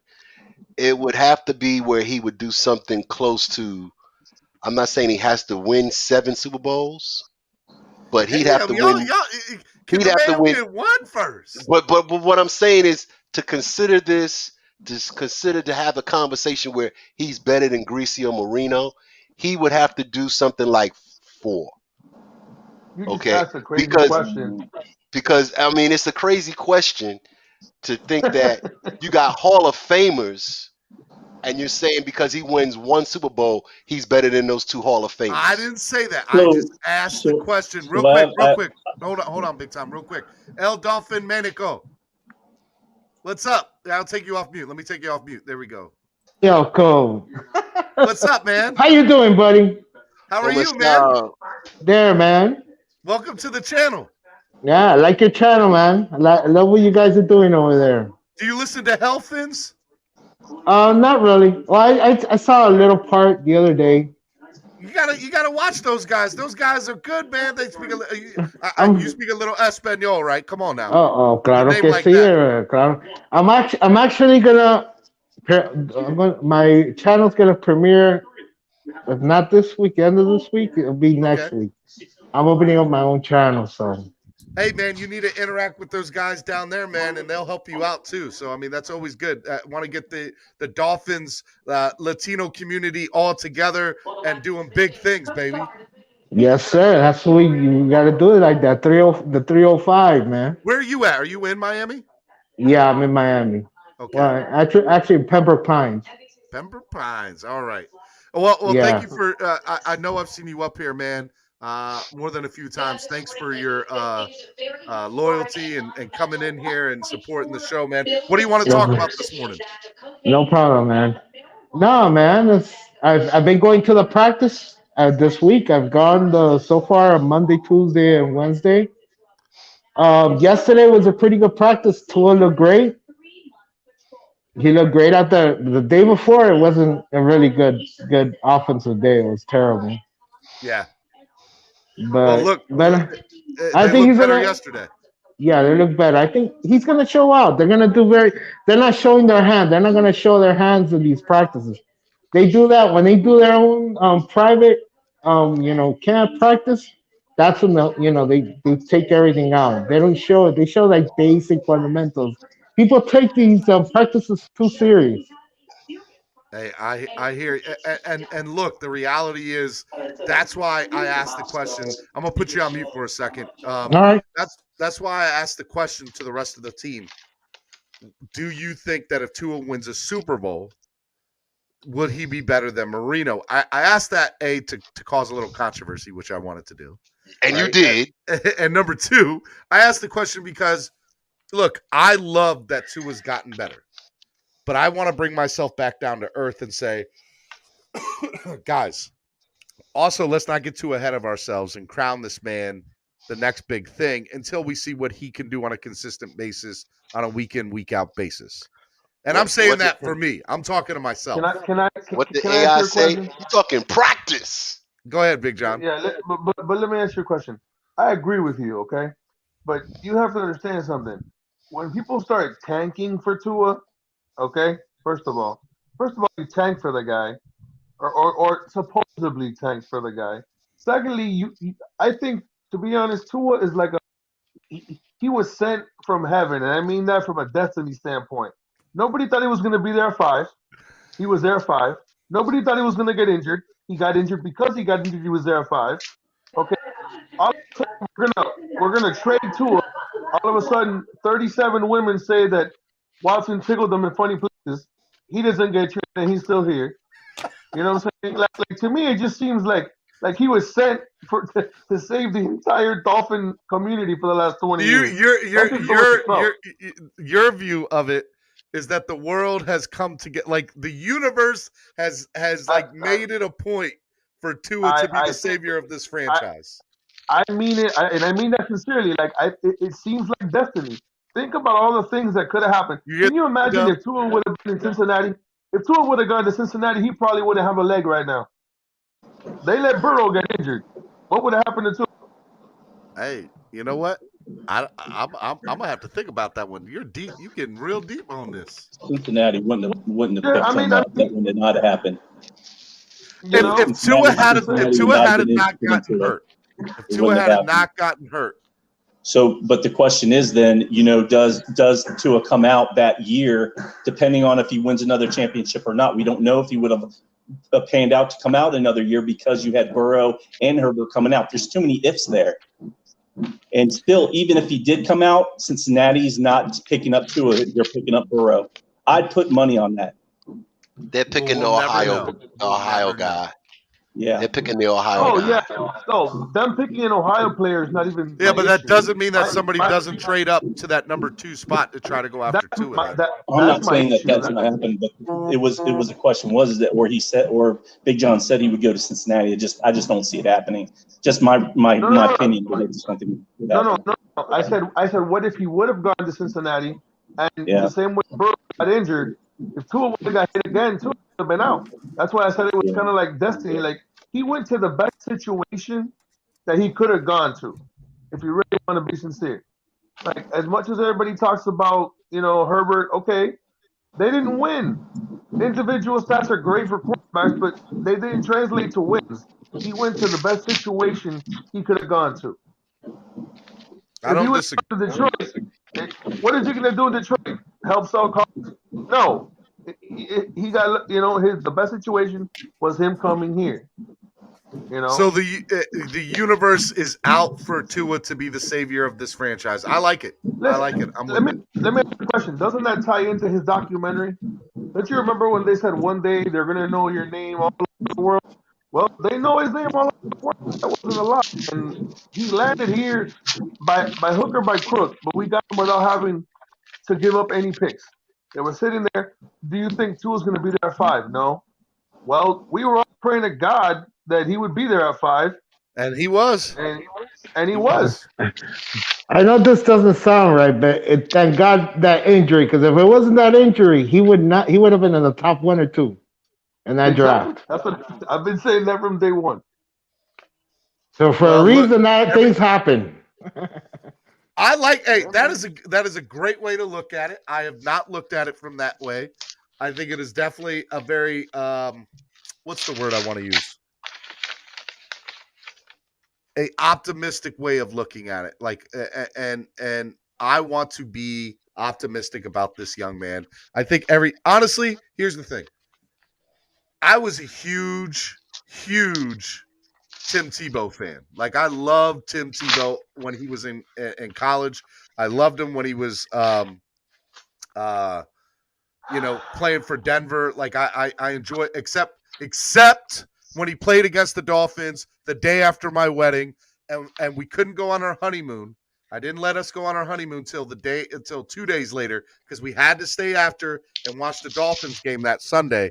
And freaking damn Tim Tebow. Yes, I'm cussing on my own channel, and I don't usually cuss. But Tebow scored 15 points in 2 minutes at the end of the game. We're not going to talk about it. I still cry about that game. Anyways, I love Tua. But I think Tua's that same guy, right? Tua's very he's what's the word? He's a man of faith. He's great off the field. Look what he just did off the field. Yes, he's a great humble guy, a humble kid. So humble. So humble. And I want this man to succeed so badly, because when somebody like this, with somebody who's humble and has this out view on life, succeeds, I think the rest of the world benefits from it. And I would love for South Florida and Dolphin fans to benefit from the on-the-field success and the off-the-field success. Hey, Steven, let me ask you a question. Did you see the tweet that was sent out yesterday? By who? There were lots of tweets. The tweet that was sent out about Joe Burrow and how horrible he's looking in practice? Yes, I did see that. Okay, well, there you go. What is he coming? He's coming off of a knee injury. But Tua gets blasted on every sports, outlet you could think of. It's ridiculous. It's ridiculous. Colin Cowherd, from wanting to adopt Tua to throwing him in the garbage, okay? And then yesterday saying that Tua don't believe the hype, but they're giving Joe Burrow every pass in human history right off the rip. It's funny. I don't. I'm I just think saying. that's. I agree. I agree think with that's that. a little bit above, a little bit, too harsh. But I think that a few reasons why they give Tua such a hard time, and I just think it's not even really on Tua. I think it's where he was picked was at number 5, and with the injury, And and I ahead think of that as a Herbert. true, as a true number 5, I don't think that with the injury that he had, he really wasn't a true number 5. So when you're looking at Burrow. When you look at Burrow and what he's going through, I truly hope. I mean, because I had my doubts. I live in Cincinnati, so my doubts were that when I seen the kid, he had too much hype, too much confidence, too cocky. I hadn't seen too much of him. He hadn't played too many more games than Tua with the injury that Tua had, and I'm thinking, man, what is he going to do? But I tell you what, if you truly watch what he did in Cincinnati with what he had, very talented kid. My fear is that, even though he's doing bad right now, he's probably forcing it a little bit. I think that if he comes out too soon, then he's going to be another Carson Palmer where they give him that he puts him out too soon. I think he doesn't need to rush it, but you know how the NFL is. He wants to get out there. He wants to prove himself. And I think this kid's going to fight through adversity. I think as long as they can do what they can do best, and now they have that wideout, that true wideout, both sides, and then Boyd. He should be fine. I just hope that they don't really push him that hard. I'm gonna, here's my thing. People think Tua shouldn't have been picked 5th. If Tua doesn't get injured, Tua would have been picked top 3. Okay, Tua would have been fighting to be picked. Somebody would have number 1. traded up. Tua, honestly, as much as I give Burrow credit for the 50 touchdown season, Tua is the best college passing quarterback in the history of college football, and every single stat backs it up, no matter what team you put him against. Okay, Say it again, Big John. Say it again. I give him credit. You know what I'm saying? Tua had 98 touchdowns, 11 interceptions. That's ridiculous. No matter what football you're playing, that's just not normal. Okay, so I understand where everybody comes from. He would have been picked top 3. He would have been fighting for top 1. Okay, yeah, Justin Herbert did what he did, but at the end of the day, Justin Herbert looked nothing. Nobody could have projected Justin Herbert would have won Rookie of the Year.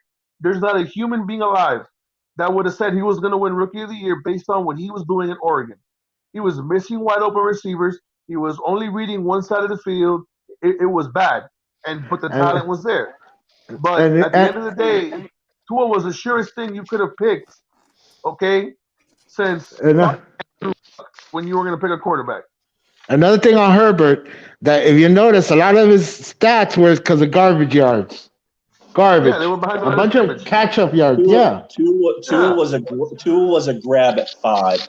Tua was a high grab at 5, if you're going to sit there and say that, just because of the injury. He didn't play too many games in college. He needed another year. It even shows that he needed another year to be where he's at now. I think with that injury, pulled him back even further. He needed another year. That even with the IQ, they say he has a low IQ.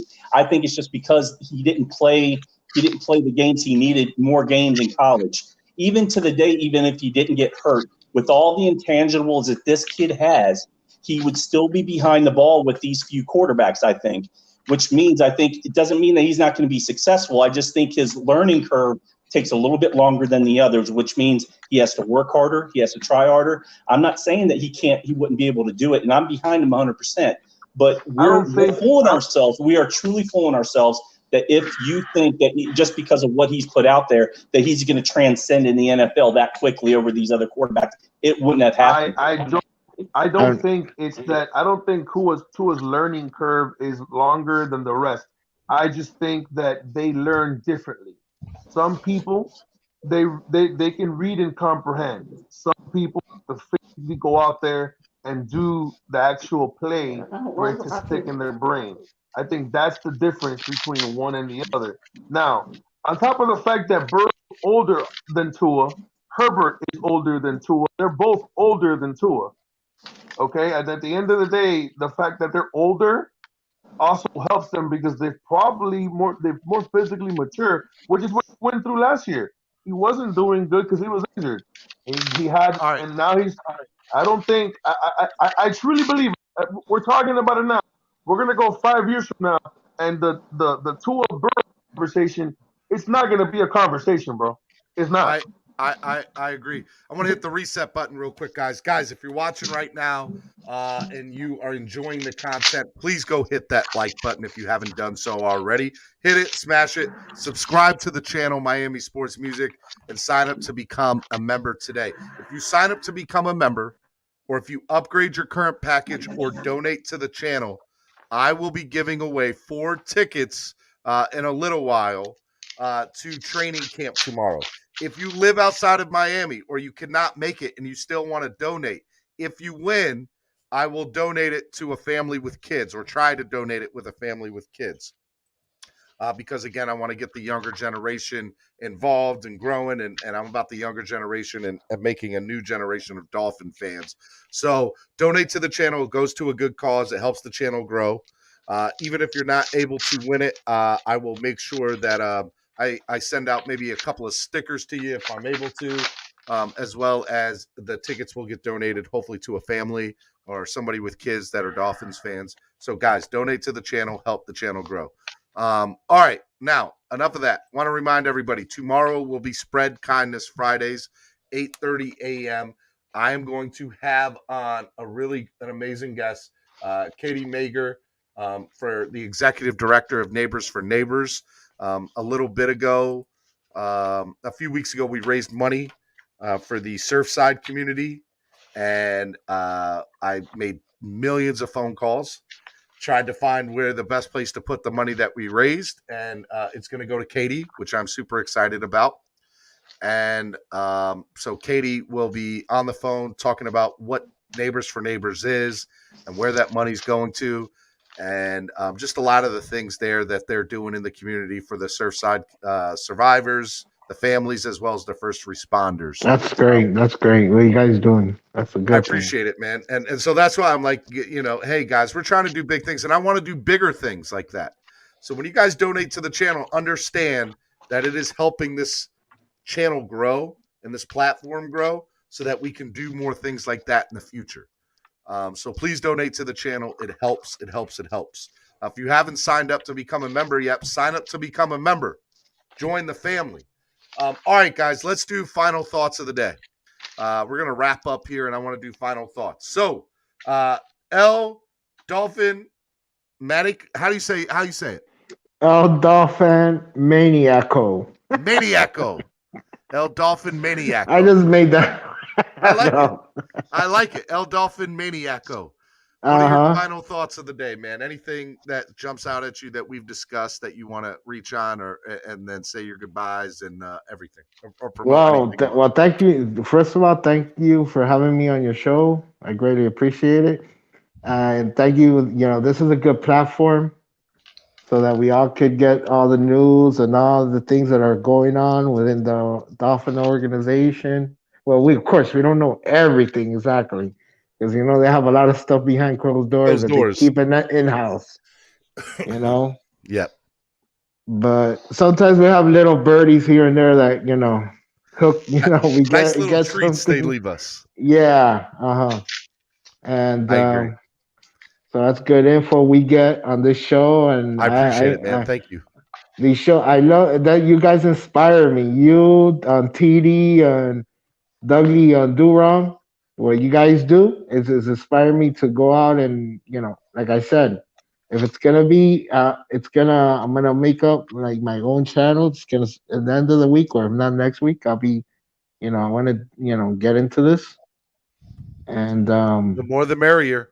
We're happy yes, to have sir. you. All right, brother. Be good, man. Thank you for coming on, and I want to see you up here again. All right. All right, buddy. You guys have a good one, and God bless y'all, man. God bless you too, Take brother. care, man. Take care out there. Sounds good. All right, man. Next up, I'm gonna have my man, Big John. Yo. Final thoughts of the day, brother.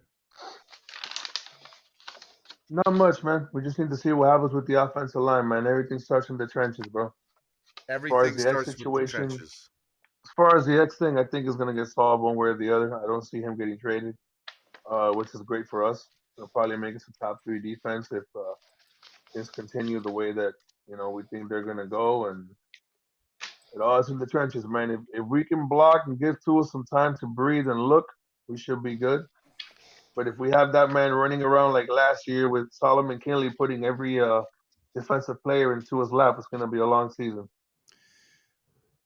I hear you. I definitely understand your Which is doubt there, brother. why Solomon Kinley's now with the third team. That's right. Anybody You are notices? correct. He is with the third I mean, team. All right, man. Tell these people in the chat that they need to sign up, become a member of the channel, donate, like, share, all that. yeah, man, you guys got to sign, subscribe, donate to the channel, help it grow. Steven's out here busting his, I'm going to say, he's busting his ass trying to get things going. You guys got to help him. I appreciate that, brother. I love you, man. Be good. Hey, you need to call me, bro. I got to talk to you. I've been waiting for you, bro. All right, man. As soon as I get something in my stomach, I got to work on this poster for Angel, and then I'll reach out to you. I got to reach out to EM today too. So. All right, D. Take care. All right, big time. Y'all be good, man. All right, take care, man. Later on, man. All right, big time. I mean, it's pretty much what everybody's regurgitating. Just hoping that, our front line, we start seeing some type of difference or something that we can see that's a progression in the positive direction. I mean, time will tell, like TD says, and patience is a virtue. We still have some time.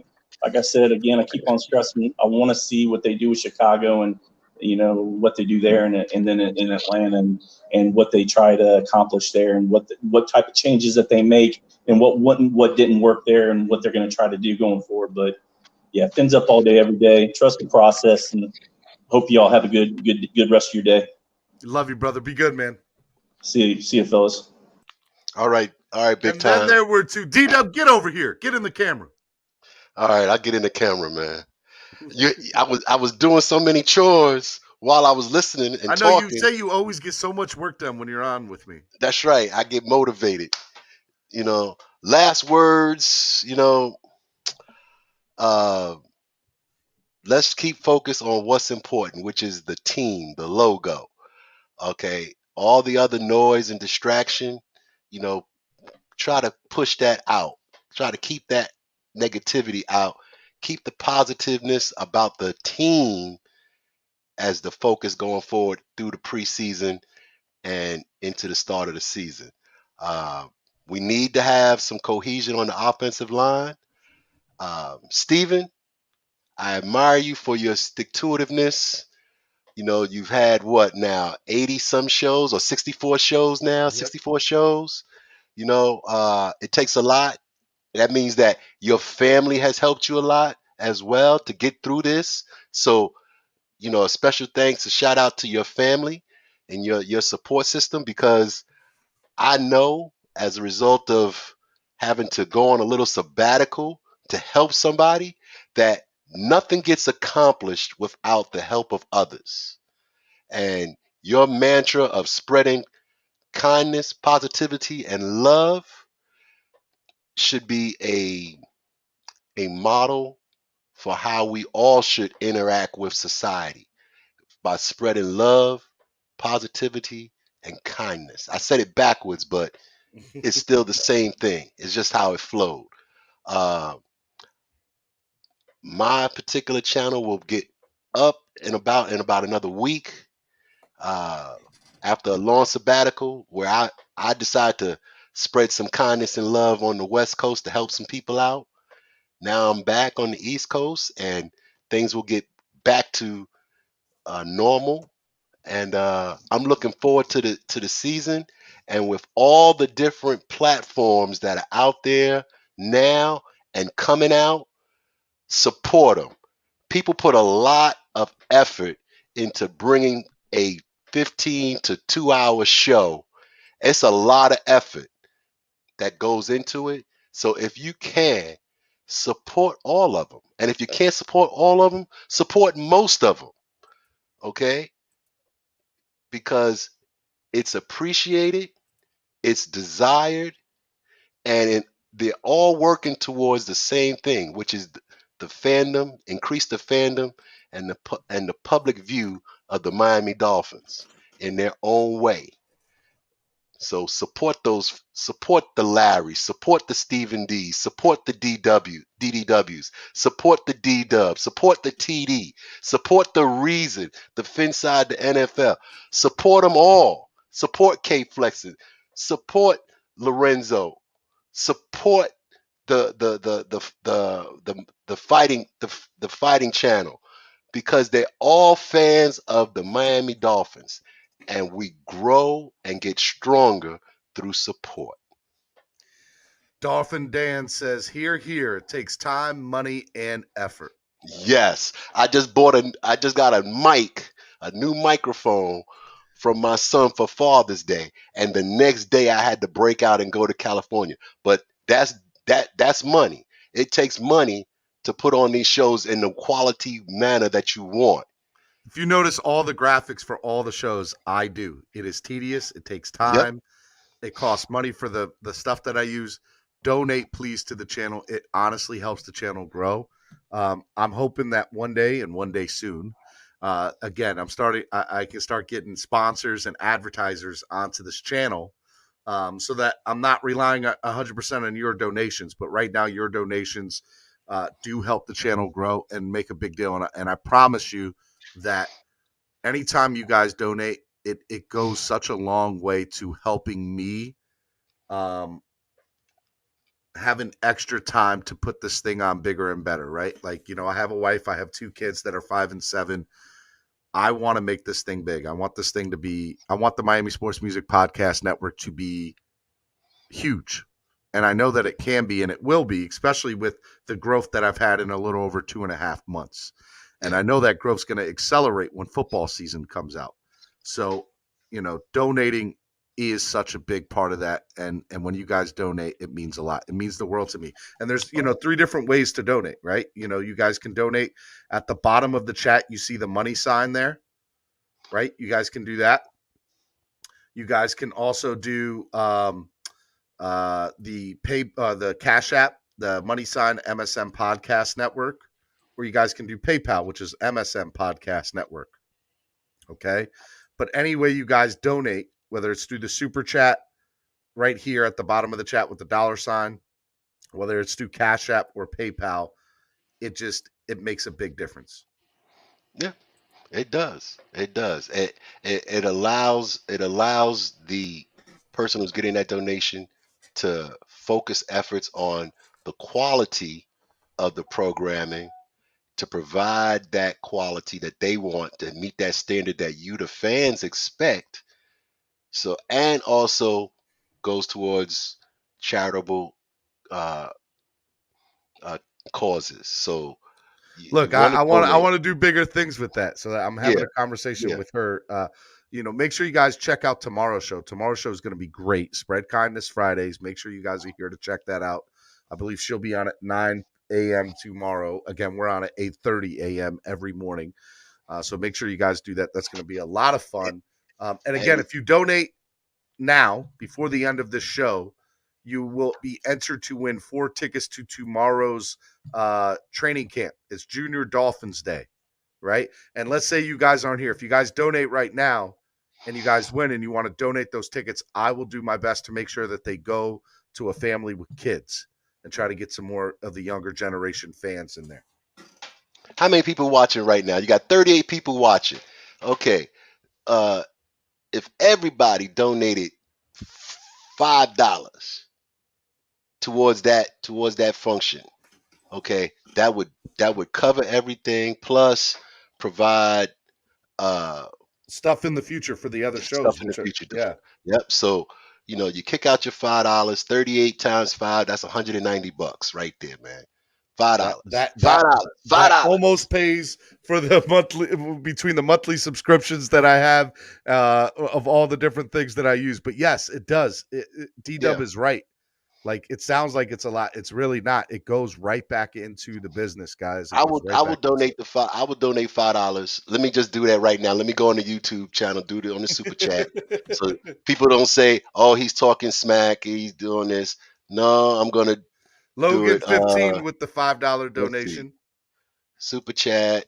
$5. Bang. Let's see if it'll go through. Okay. Hopefully you got paid. Yep. So there it is on the screen right now. $5 donation.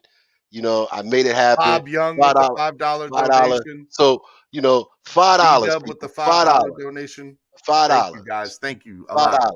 Okay, $5. $5. And it's going towards a good cause. And if I win, I'm in Ohio, so I'm not going to be able to make it there tomorrow. So donate the tickets to somebody who can bring it some young kids there to see some athletes, see people doing some positive things. It may inspire them and motivate them to go to school, do well in school, do something with their lives. You don't know how that can have an impact on a child. $5. Look, $5. See, I caused the floodgates to open for you, Steve. Let's go, man. Donate $5, baby. I like it. Everybody who signs up for that show, when you come on to D-Dub's Dolphin Dialogue, I'll talk to you. I'll put you up front on the panel so that way we can have a conversation. Okay. So Logan, Bob, Stetson, first show that I have next week, bang. You come on, you get 5 minutes of free airtime to speak your mind. Uninterrupted, unfiltered, and unadulterated. Wait. Not unfiltered. Okay. Not unfiltered. But at least speak your mind, okay? Okay. I'm too small of a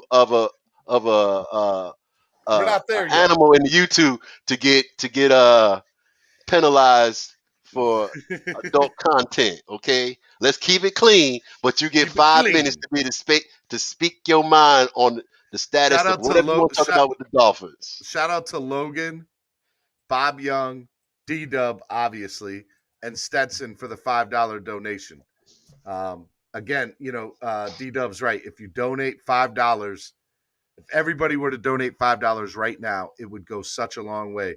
And sign up. You guys can donate by signing up too. The DWA for life is $4.99 a month.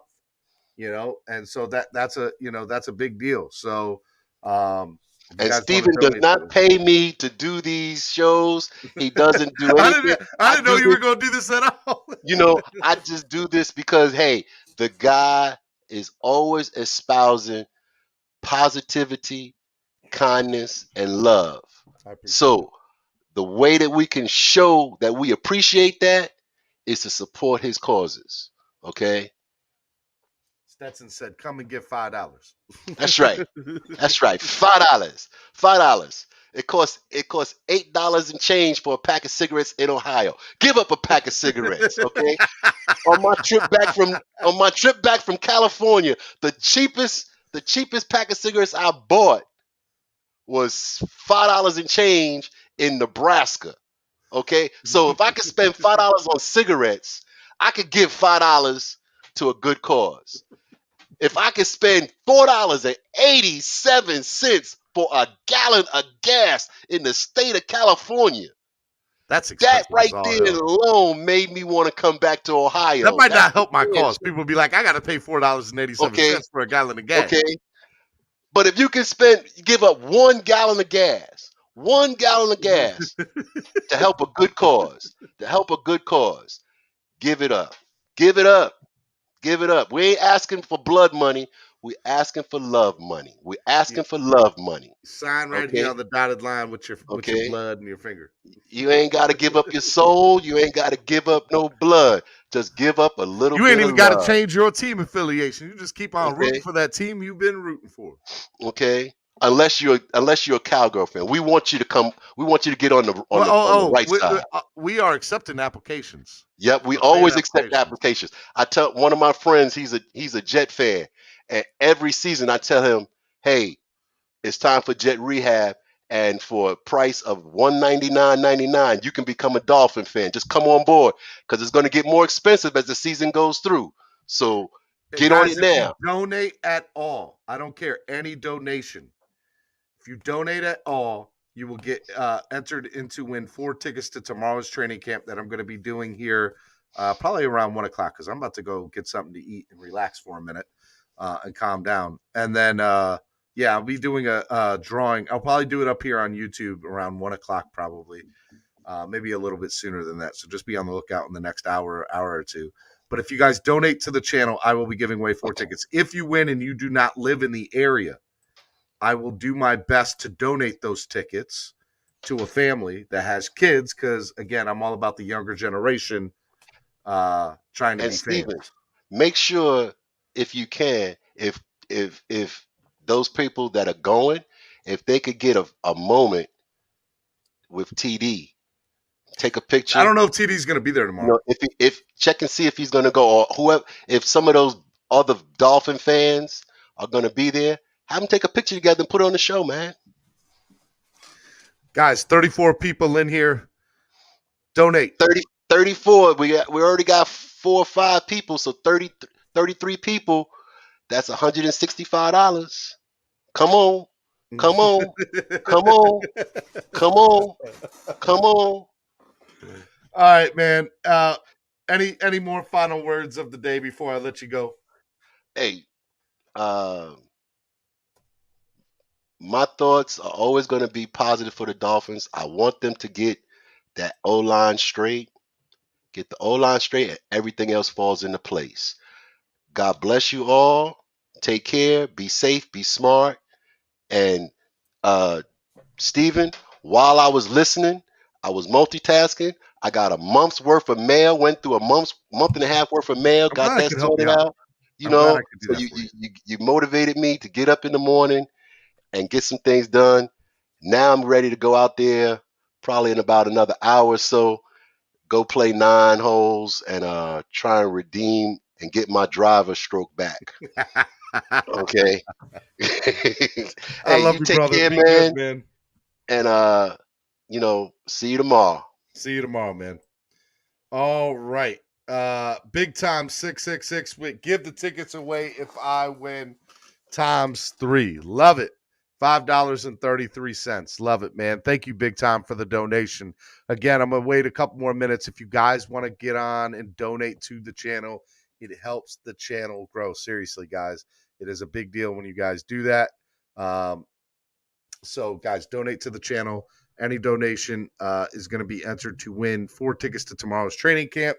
If you guys are not local or can't go, I will do my best to donate those tickets to somebody that has children because I want to see new fans in the younger generation grow and become a part of this wonderful family that I call Dolphin, the Dolph family, the Finns fans, the Finn family, my Finlaws, my fellow Finlaws. Which all of you are. If you guys want to donate that way, you guys can also donate through Cash App using the money sign MSMpodcastNetwork, or you guys can donate through PayPal, and the PayPal sign there is MSMpodcastNetwork as well. All right. You guys are absolutely awesome fans. I appreciate the donations that were given today. I'd love to see a couple more before I get off the air. Let me see 3 more donations. 3 more donations. Come on. $5 or more. Let's go. We can do it. It all helps. It all goes to, again, it goes to a big cause. It helps the brand, the channel, and the show grow, which, again, that's what we're trying to do here. We're trying to grow and build something that is honestly, something that not too many people are doing. And, I have a lot of good shows on here, and I want to be able to make them become bigger and better and have more shows and eventually get an afternoon show and an evening show and more podcasts onto the channel. And I eventually want to do 24 hours of content. So we're getting there. It's slow, but we're getting there. So, I can't do it without your help. Again, in the beginning, it is something that is fan driven. This is a network made by the fans for the fans. right? So that's you, the fans. So I just want to say I love you guys. I appreciate it. It's awesome. Stetson, if I win, give my tickets to someone because I am in Georgia. Okay, I will. I'll definitely do that. I will definitely do that. All right, guys. If in the meantime, if you guys want to give between now and let's say, another hour or so, maybe less than that. If I get any donations off of the money sign MSM Podcast Network on Cash App or through the PayPal MSM Podcast Network, I'll make sure I add it in here. I'm about to go eat some lunch, and then I'm going to come back in a little while, and I'm going to do the drawing for the tickets giveaway. But I appreciate all the love and support you guys shown this morning. You guys are the best fans in the world. And tomorrow morning, 8:30 a.m., make sure you are here. We have a big Spread Kindness Fridays show. It's going to be awesome. It's going to be good times. All right, guys, I love you. Fins up. Have a wonderful and beautiful day, and we'll see you tomorrow right here on Clock Blockers, Miami Sports Music's #1 Miami fan morning show.